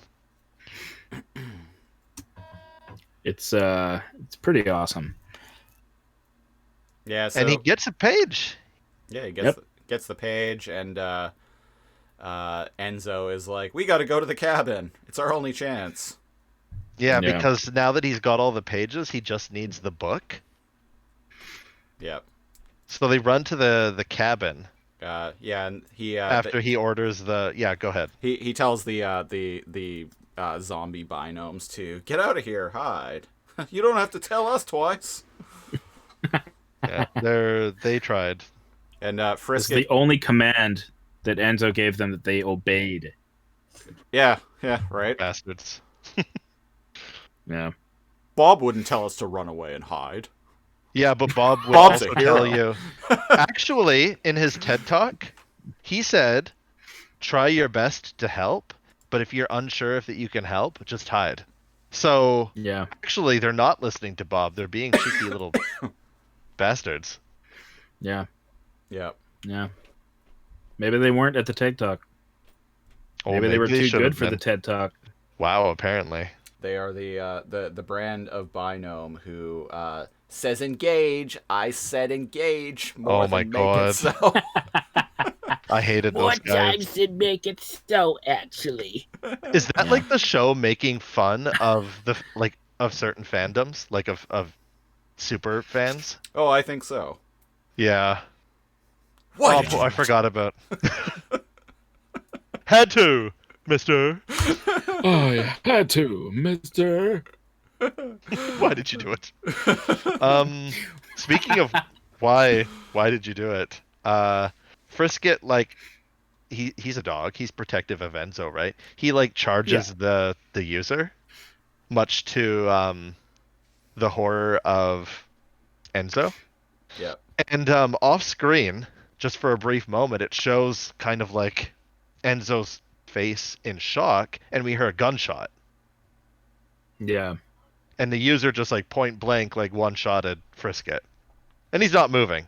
Like completely like limp. He did. Yeah.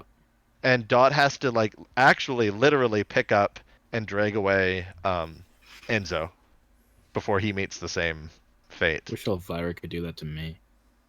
Pick you up in her warm embrace, coddling you against her bosom, saying shush, shush, everything will be all right. Yes, that's exactly it. Don't write Elvira fan fiction, I swear.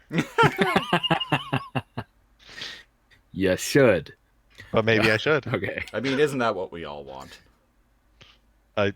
Is it? Because I'll get on that. Standard haters to come and carry you away. Yeah, so Enzo's kind of just being controlled by his emotions, and he's like, "No, let me go." And Dot talks some sense to him and says, "We can only save Frisket by winning the game." The help he needs so- is a mainframe. Yeah. And so this kind of contradicts what I thought about the games. I thought that whatever happens to you in the game, as long as the mainframers win, they're restored.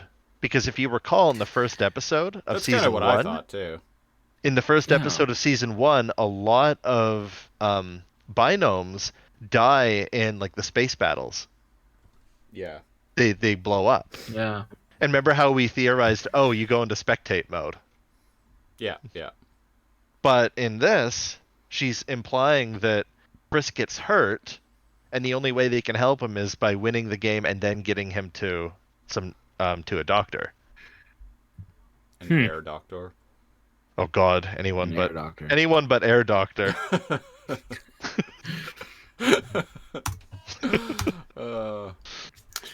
Yeah, I don't know. I don't like. I'm still kind of going with that as canon. I don't think that. Me too. I don't think. I'm I don't sticking think to this. my- Yeah, I don't think this line like necessarily contradicts it. I don't think so either. No.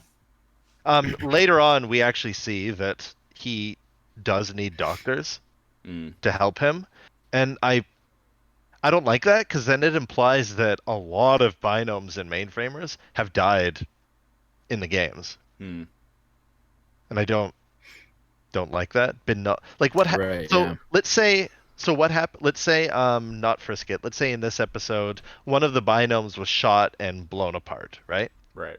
But we're wrong, and he didn't go into like spectate mode, and he's just gone, right? Deleted in the game or whatever. When the game is won and it goes back up into the sky, is he nullified or is he deleted? That's why I'm sticking, like you said, Christopher, I'm sticking to the, oh, you're just restored and you go in spectate mode. Yeah. Otherwise, the implication is weird. It's like, well, are you deleted or nullified even when they won? It starts making weird, like, contradictions with itself. So, anyways, just wanted to point that out before we moved on to a very familiar looking cabin Yep. with a happy face on a book. Yes. It's very happy looking. Clearly a Necronomicon, bound in human flesh, written in human blood. Inked in blood. Yeah. Necronomicon Ex Mortis, the Book of the Dead. The Book of the Dead. And being the huge brains that they are, they decide to hide. Wow, there is a like shameless cleavage, up close cleavage shot of Dot holding the piano. They decide to hide it in a bookshelf because the user's not going to look for it there. Yeah, I mean, why would you look It's a for a book. book in a bookshelf? You fucking idiots. I mean, it was in plain sight, so the longer it takes the user to find it, the better. Chuck it out a window. He's gonna find ESMP. Chuck it through a window. Yeah. And Enzo comes Scream up with hockey as you do it. Right? Enzo decides that they're going to shove the user into the basement, like lock him in there somehow. Anybody that's watched The Evil Dead 2, presumably everyone listening to this, if you haven't, I mean, what are you waiting for? Shit. It's brilliant. Yeah, double feature knows that that with Army basement. of Darkness. There you go. Actually, yeah. Don't watch Evil Dead 1. Evil Dead 1 was like a... Evil Dead 2 is just a higher budget remake of Evil Dead. Yeah, 100%. It's Yeah. literally just a remake of it. It's just a retelling, yeah. Yeah. They didn't have the rights Campbell to a is sequel. younger. Bruce Campbell is younger. Yeah. A lot younger, yeah. Yeah. I'll never forget. It's a funny voice. I'll never forget in Evil Dead 1 at the end, like when the Deadites all die, how they like disintegrate. They melt. Yeah, they melt, and it's like the most horrible stop motion you'll ever see. There's something to be said about yeah. that lost art, though. It's entertaining, but it's definitely It's true. like plasticine or Yeah, I Or mean, clay, yeah. like I gotta commend them for like doing the best they could with their like $15 budget that they had. Yeah. But it's pretty rough looking. It's a little Yeah. rough. And I haven't It's a even little seen rough. that movie in like 20 years now. I've seen it like 5 or something. But yeah, been a Enzo couple tries years for to me. use glitch, and it doesn't work. It just starts sparking because he tries to say glitch cutter, Yeah. and Yeah, it he's trying- sparks, and then he Yeah, yells 'cause the- stop at it. Yeah, because the trap door in the floor down to the basement is locked shut with a chain, Mm-hmm. just like in Evil Dead 2. Yeah. And this kind of sad Enzo music as he realizes glitch is faulty. It's broken. Yeah. Poor Enzo. It's And broken, then just before like his he heart. has and then before he has time to form another plan, a fucking chainsaw comes through the side of the building. Yeah. He's not using the door. Dot screams, "He's not using the door." Yeah, and No, of Enzo's course. like, Why get the would you? lamp. Yeah. And this is interesting. Yeah, she's like, Enzo, now, after she slams the lamp on his head, and he plugs it Yeah. in, and he's electrocuted. But Yeah. it doesn't kill him and like take a life away. It does something weird. It sets off all of the ammunition on his ammo belt. Yeah. Which checks out. That would happen. Yeah. Would it? Sure. I mean, it would kill in you a cartoon. first. It would, but once in a heat is cartoon. applied, yeah, it would cause them to blow. So Pop, whatever. the Would die way before those would go off. Just saying. So the user What? the user Anyways. shakes it off, and He does. Yeah. yeah, he shakes it off just like Taylor Swift, and starts shooting at Enzo. Jesus Christ. Yeah, he gets up. He only lost like what, 25% health. He looks kind of pissed. Yeah, Yeah. he starts shooting at And Enzo, and this Enzo is great. starts Go doing ahead. some Michael Jackson moves to dodge his Literally. bullets. Like even I like it, even actually. moonwalks at one point. Yeah, I know. It's great. Even makes like Michael Jackson sounds. And Yeah. Dot standing there, not trying to take cover, just has her hands on her hips, and she's like, "What are you doing?" Using up his ammo, and he grabs his crotch, and he's like, "Ow!" She's like, "By letting him shoot at you?" Basically. He's like, "Yeah." And then she takes matters into her own hands, which I'm fond of, and she grabs the scarf off of the deer head on the wall. Yeah. And she's like, "Over here, big boy," and she whips him and grabs his gun out of his hand, and I'm like, okay. And then the deer head talks as she disarms him. You have my attention. You have my attention. And I think the deer says something like, "It's only funny till someone loses an eye." Something like that. Yeah. Yep, as voiced once again by Scott McNeil. You Yeah. don't say. I've heard his voice so much And- now. I just feel like he voices everything. Yeah. Another direct homage to Evil Dead. She tries The to la- disarm the chainsaw, but you know it's a chainsaw. So the The So- chainsaw. The first Who time shreds I ever saw Evil Dead 2 was it was actually after this. It was Same. it would have been about the year 2000, I think. So a few years after this, but I was like 15, and I was really stoned. And I hadn't smoked pot. Holy shit, this is not the movie to watch. I hadn't smoked pot many times at that point in my life. Like this was only like maybe my third or fourth time smoking pot. But me and some friends were watching Evil Dead 2, and the part where the house is where Ash is going nuts and like everything in the house, Everything's is, like, dancing. everything's dancing, and then like the deer head just like turns and looks at him and starts laughing. Fucking killed me. Yeah. Oh, so good. It's like that movie is like a really bad trip, you know, like it's just Totally, like, holy yeah. crap. Yeah. What am I watching right now? It's kind of that man. When you started that story, I thought you were going to say I actually was like genuinely terrified. No, I Yeah. I probably laughed for like a good 5 or 10 minutes after that bit.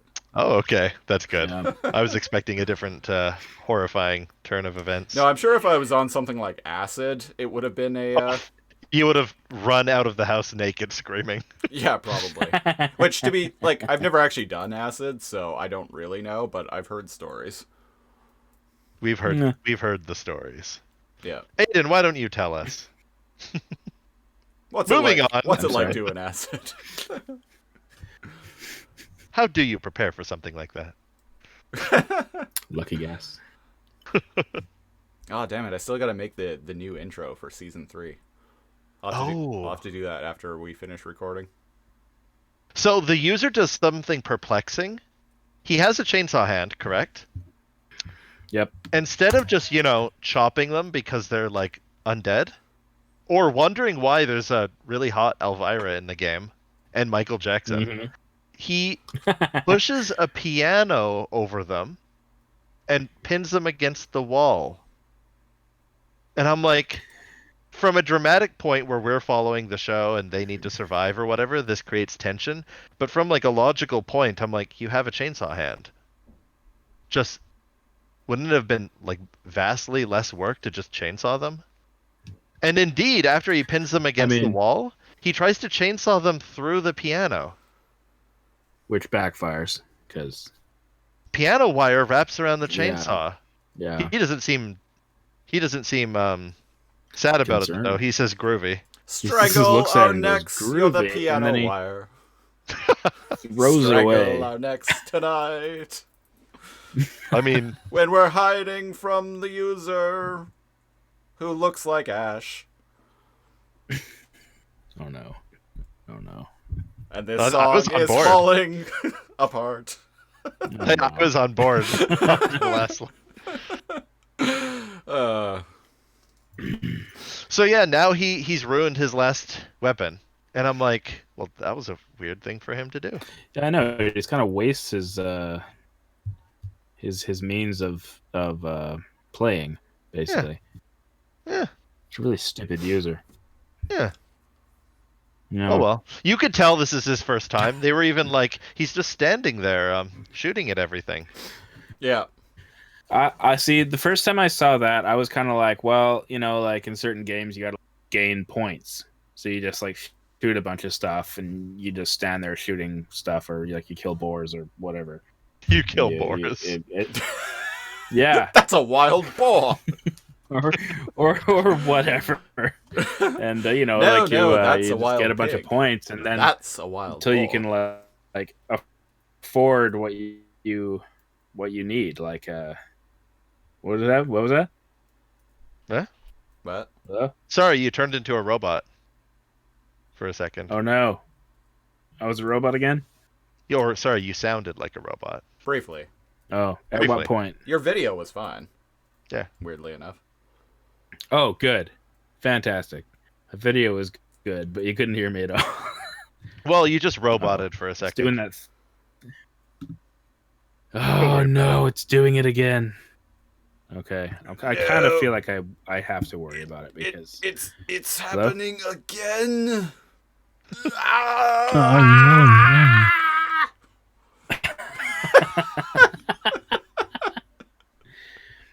really wish we would stop doing this.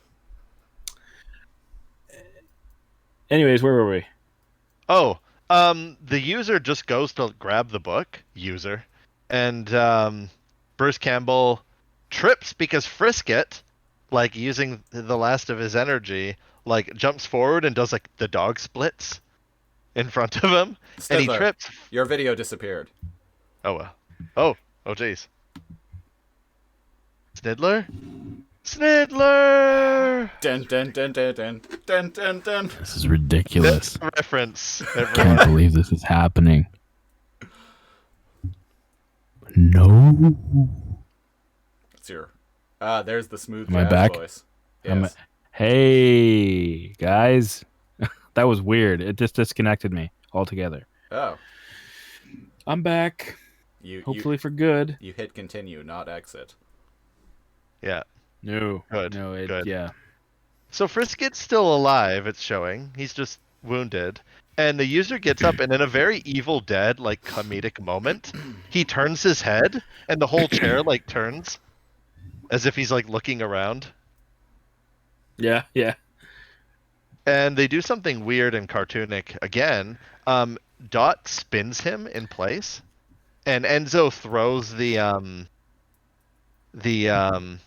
like cassette tape from the recorder over him, and he gets like tied up. Yeah, the recorder, another reference to Evil Dead.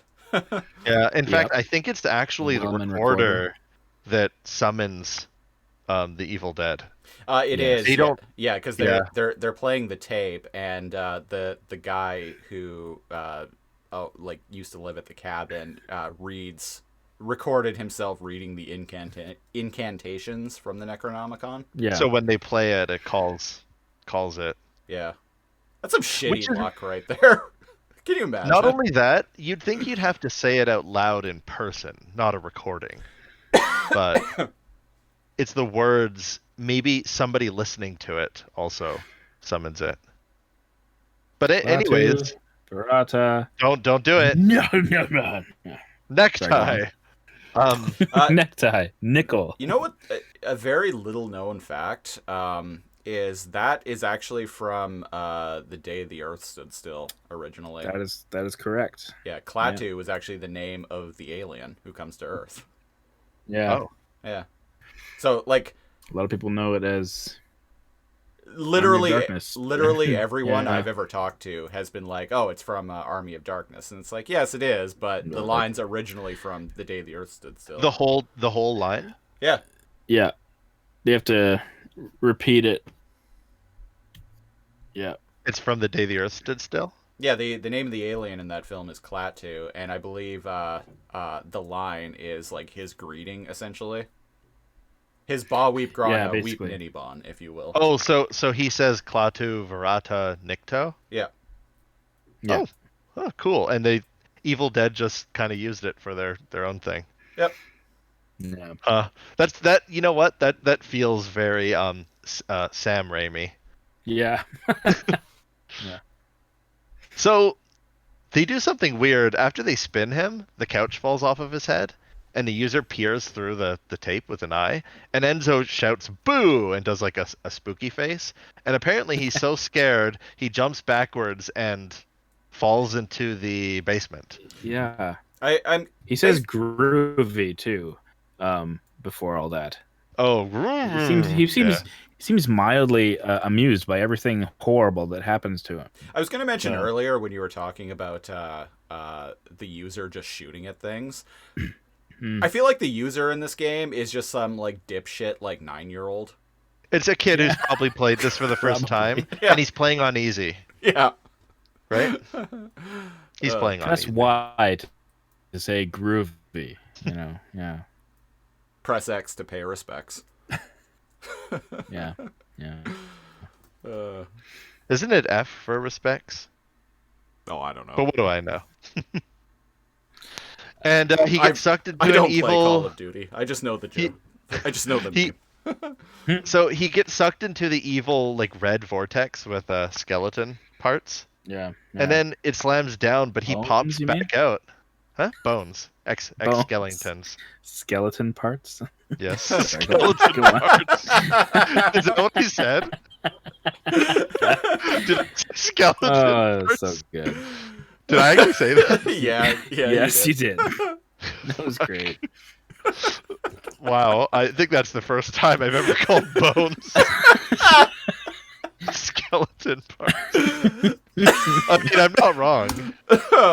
No, you're not. No, they're skeleton parts. Just yeah. But Aiden's not wrong that a skeleton is an ex-human, technically. A skeleton is an ex-human. Yep. Yeah, Yep. So the user's dead, but he pops up as a zombie to say "Undead before dawn." Undead before dawn is what he yells. Yeah. Yeah. I always thought he was saying "I'm dead before dawn." Yeah, that's what I thought he was saying too. Oh, is he? Checking the subtitles. I was looking at the subtitles and it said. I just looked at the at the wiki. I looked at the wiki. And that's apparently what So it says. I could be totally wrong. They could be wrong about this, too. They were wrong about Elvira. The subtitles on Crave say, I'm dead before dawn. Oh, okay. So... Controversial. Yeah, doesn't really matter. But no. But they won. Still, though. They killed him. It's another homage from Evil Dead, obviously. Say goodbye to Elvira Dot, everyone. Aww. Bye, Elvira Dot. Living my dreams forever. Well, for a while. 24 years. And immediately... doctors arrive on the scene. So presumably this always happens after a game. We've just never seen it. Hey, they arrive on zipboards, so technically these are air doctors. Oh, air shit. Doctors. It's coming together. They are air doctors. Should more than meets the eye? Air doctors. Saving the day. Binomes in disguise. Yeah. Flying around mainframe and saving some people's lives, yeah. Air doctors. Gonna save your dog. Air so doctors. The doctors. Oh, you went Daft Punk there for a second. Yeah. Strange autotune. I did that on happening purpose. with my connection. It's ridiculous. Oh, I'm back. Hi. So the doctors are here for Frisket. Go on. The doctors, and then the air doctors are here for Frisket. Yeah, and they are air doctors. And they yell before they take him away. Dot shows her like tablet, her smartphone or something, and she's like, I want him to have the best treatment. Contact these doctors. I want the dog to have the best treatment available. And I'm like, Jesus Christ. The best, understand as she narrows her eyes. And I'm like, can you imagine having like the most richest person in like mainframe, like spare no expense to have human doctors work on a dog? Shouldn't she be saying like, I want the best like veterinarians? Because I mean, it's a very different thing. They're both doctors, but they're very, very different. Different beings. Wait, maybe in mainframe there's no distinction. Like maybe a dog is just a sprite. I think you're right, because if you they are just all sprites. Because if you remember, like the inside of a snout was like a V8 engine. Yeah. Yeah. So True. Good point. Good point. So we need to take him down to the mechanic and get a tune-up. He needs an oil change.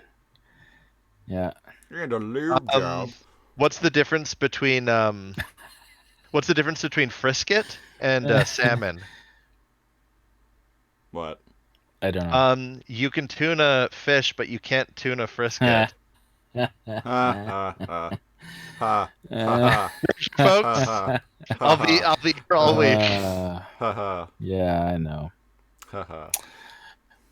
So I was singing the song Wonderwall by Oasis the other day, and someone around me was like, some people around me were getting really annoyed, so they asked me if I could stop, and I said, maybe. And you were like, awesome. You said maybe? Yeah. Boss. Where was this? Nowhere. It's a joke. Oh. Well, I'm not in on it. No, it's just a joke. Yeah. Like, yeah. Oh. I see. You heard the song Wonderwall? I was singing Wonderwall. I have not. People asked me to stop. I said maybe. Oh my god, never mind. Carry on, move forward. Yeah. Edit this out. Out. I mean, to be fair, it's a stupid ass joke, but just cut to me laughing. Yeah. Better than mine.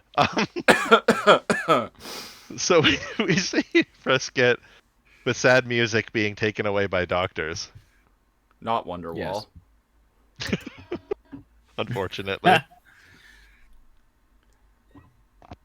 So and I forgot about Andrea tackling Enzo against the wall. Yeah.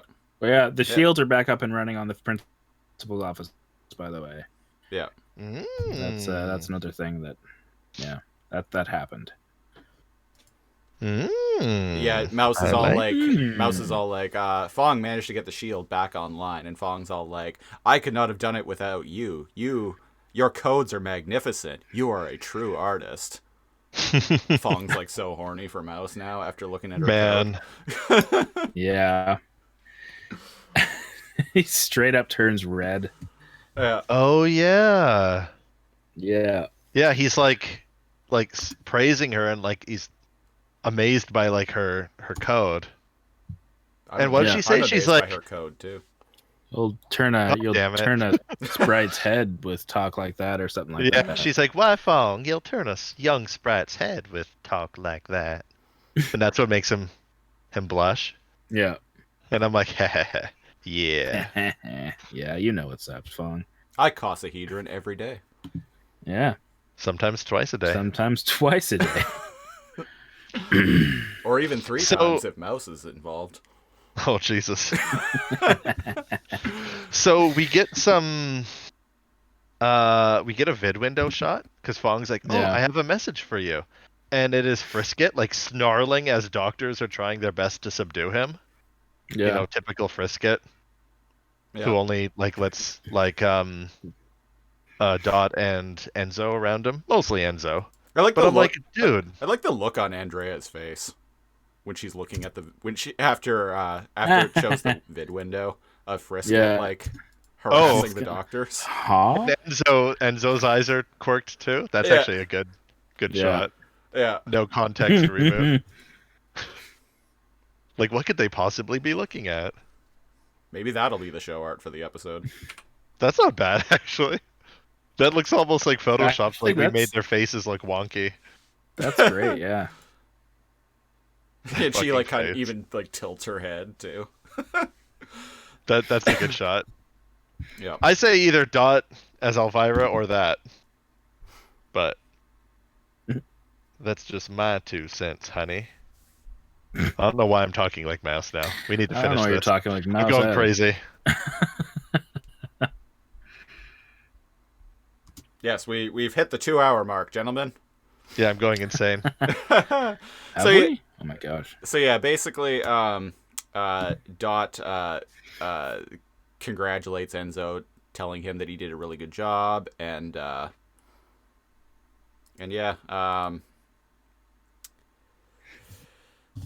And yeah, but yeah, she's all like, but yeah, like you're still young, like you've earned your chance, but I still don't want get you. cocky, kid. Yeah, I still want you to train Yeah. if you're ever going to be as good as Bob was. And she gets like choked up, and Enzo basically promises to find Bob if he's still alive, and bring Yeah. him back. Yeah, quite a statement.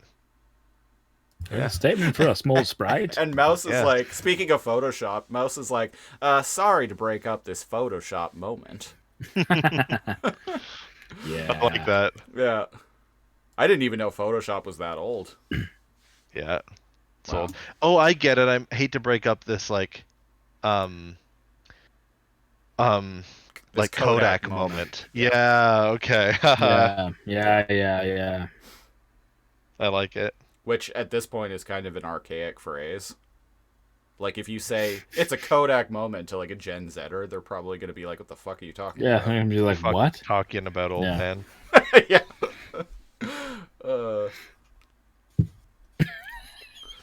Uh, Yeah, but Mouse is like, okay, Andrea and I have a little surprise for you. And Dot kind of like has this tired, like exasperated like look, and she's like, oh, I don't think I could take another surprise. yeah. And they say we found him at the diner, and who floats in on a zip board? Cecil. Cecil. So this answer is a thing we've been wondering about for a while. Like, Right? can How does he get around? can Cecil leave the diner? It turns out he can, as long as he's He just needs to suspended be by a zip board. taped to Taped a to zip a board.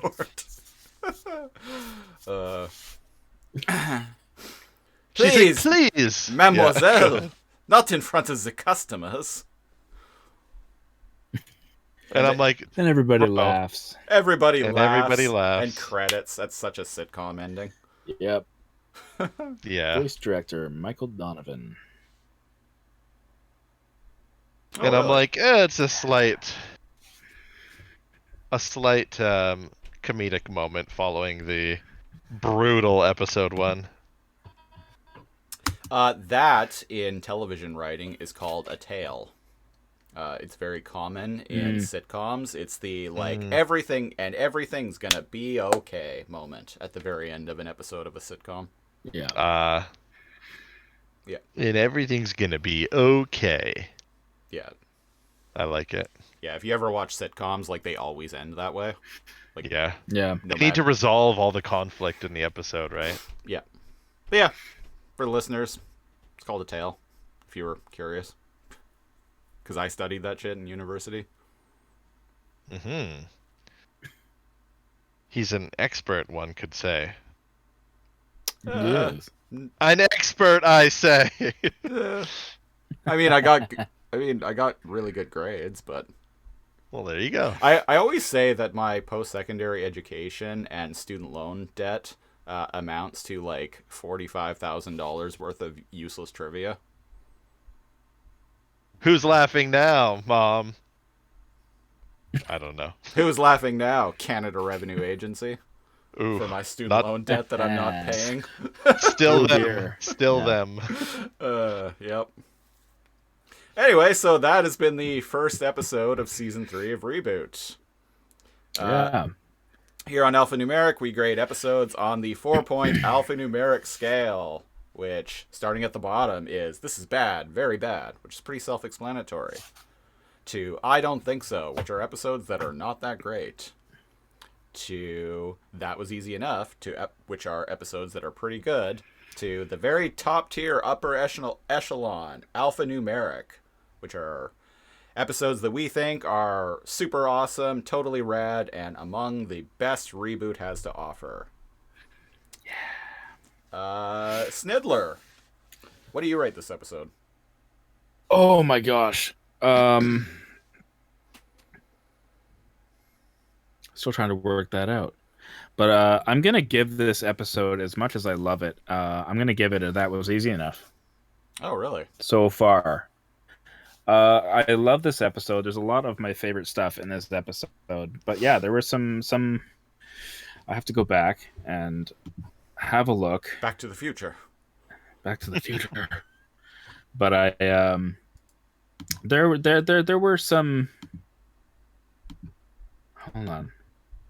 Talking points. Come on. Talking points. I was going to give it Talking I was points. going to give it I was thinking about giving it an alphanumeric. I just thought it was I'm going in the route of that was easy enough, because there were some holes. As much as it had a lot of my favorite stuff in it, like Evil Dead references, Doom references, the game was just awesome. I love the animation and the huge jump in storytelling. There were some holes where I was kind of left going, well, hold on now, what? I'm gonna start this again because I feel like I'm stumbling a lot. No, Does someone fine. else want to It's go? all good. It's Okay. all good. All right. You I'm felt like trying there were to holes. go back to. Swiss cheese, if you will. Yeah, Yes. you're saying there's some Um, holes. I'm trying to remember exactly what it was I was gonna say. You got a gist of We it? trailed off. What's the gist of it? What's the The gist key of it. points that prevented it from being higher for you? I think it was a good start to season 2, but I just had a few unanswered questions, and I have to remember exactly what they were. Okay. So that's my only snag here. This would have been an incredible start to Season 2. Yeah. Except this was a start to Season 3. Season 3. Sorry. What am I thinking? Um, Hey, if someone else wants to go before me, Yeah. I bugged Cal about Air Doctor, so I couldn't let that slide. Couldn't Yeah, let you season 2 slide. Um. Yeah, go ahead, Cal. Well, Take it away. yeah, please. I Snidler has given some, in my opinion, mediocre things an alphanumeric rating. So that was surprising to me that he only gave it that was easy enough. This gets an alphanumeric from me. Yeah. I honestly can't think of one of the more iconic episodes in Reboot besides this. Like the Evil Dead like episode. Yeah. The huge like fat huge leaps and bounds, not even a little bit. Like completely different engine, it seems like way better reflections, way the models are completely different, the textures are high res, but outside of that, Snidler's pointed out in the episode, like the camera work is like really smooth and dynamic. It zooms in on things, there's depth of field, but like just the Yeah. plot itself, with like Dot being Elvira, Michael Jackson, Enzo, the interactions with Mouse, setting up that yes, Megabyte is still evil, right? Yeah. Hexadecimal like going nuts and trying to self-destruct. It's I can't think of what could have possibly have made this episode better. So it's a very high alphanumeric for me. Yep, I'm also giving it a alphanumeric. I would probably like this is definitely so far what we've seen. I would say this is a top 10 episode of the show. Oh, absolutely. This is iconic for me. Yeah. I think I think the Evil Doom game is like right up there with Bad Bob in terms of how memorable it is. Yeah. Yeah, actually, yes, very much. And not that the game is long or takes up most of the episode or whatever, but just the antics of it and the way it looks and the style and the graveyard and their outfits. It's iconic. Mm-hmm. Totally. Did you have any problems with it though? I mean, like I honestly can't even think of any besides that weird dumb moment they stopped and were like, oh, "Wait a second, blah blah blah, hexadecimals. I can't believe a game's like saved mainframe." And they stop and then Enzo and Andrea zip by and rush to the game. No, I have no complaints about this episode at all. Great. Yeah. So Snidler. So here I am again. I'm going through all of the Born to be points that I kings. thought I wanted to talk about. Thank you. And Going through all the points that I thought I wanted to talk about, and honestly, I'm going back on it Okay. because I can't find anything wrong with this episode. I can't at all. I'm blown away. This is actually a very, very good starter to season 3. I was prepared to give it a that was easy enough because of like a couple of minor things that we noticed, like just like the whole thing about hexadecimal, but at the in the whole, the entire episode is just awesome, from the camera work to, well, I guess, yeah, camera work to the animation, to just everything is so incredibly detailed, all the way to the talking deer head from Evil Dead, or the homage to Evil Dead, and the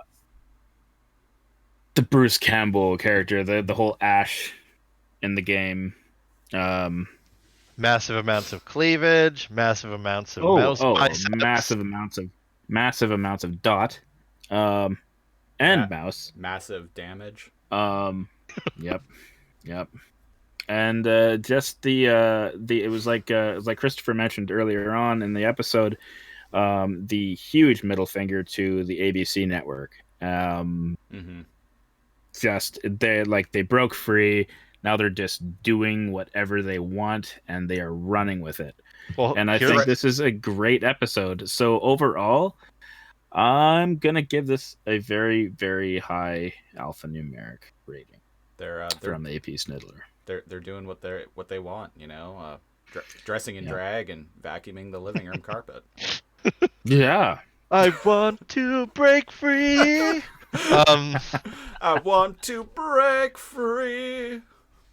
What the heck? Oh, so Snidler, you said it's a massive like middle finger to the ABC network.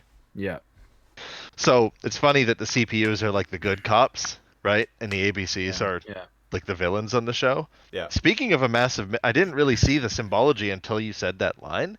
When they all line up and they just shoot all of the ABC tanks out of the air, that's like them, like literally. Yeah. Like literally just Yeah, there's some symbolism there. Yeah. blowing them up. Also, yeah, no, we already went through that. The point in the graveyard, an unholy alliance, was basically just them saying like "fuck you," and yeah. And there we have it. There we have There it. we are. That's the episode. It is. We will be is it. back next week with the second episode of season 3, Between a Raccoon and a Hard Place.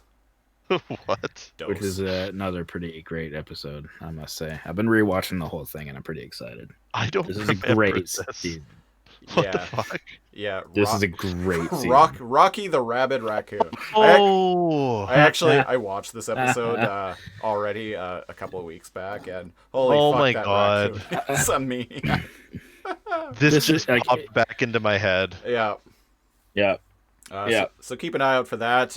If you want to support the show,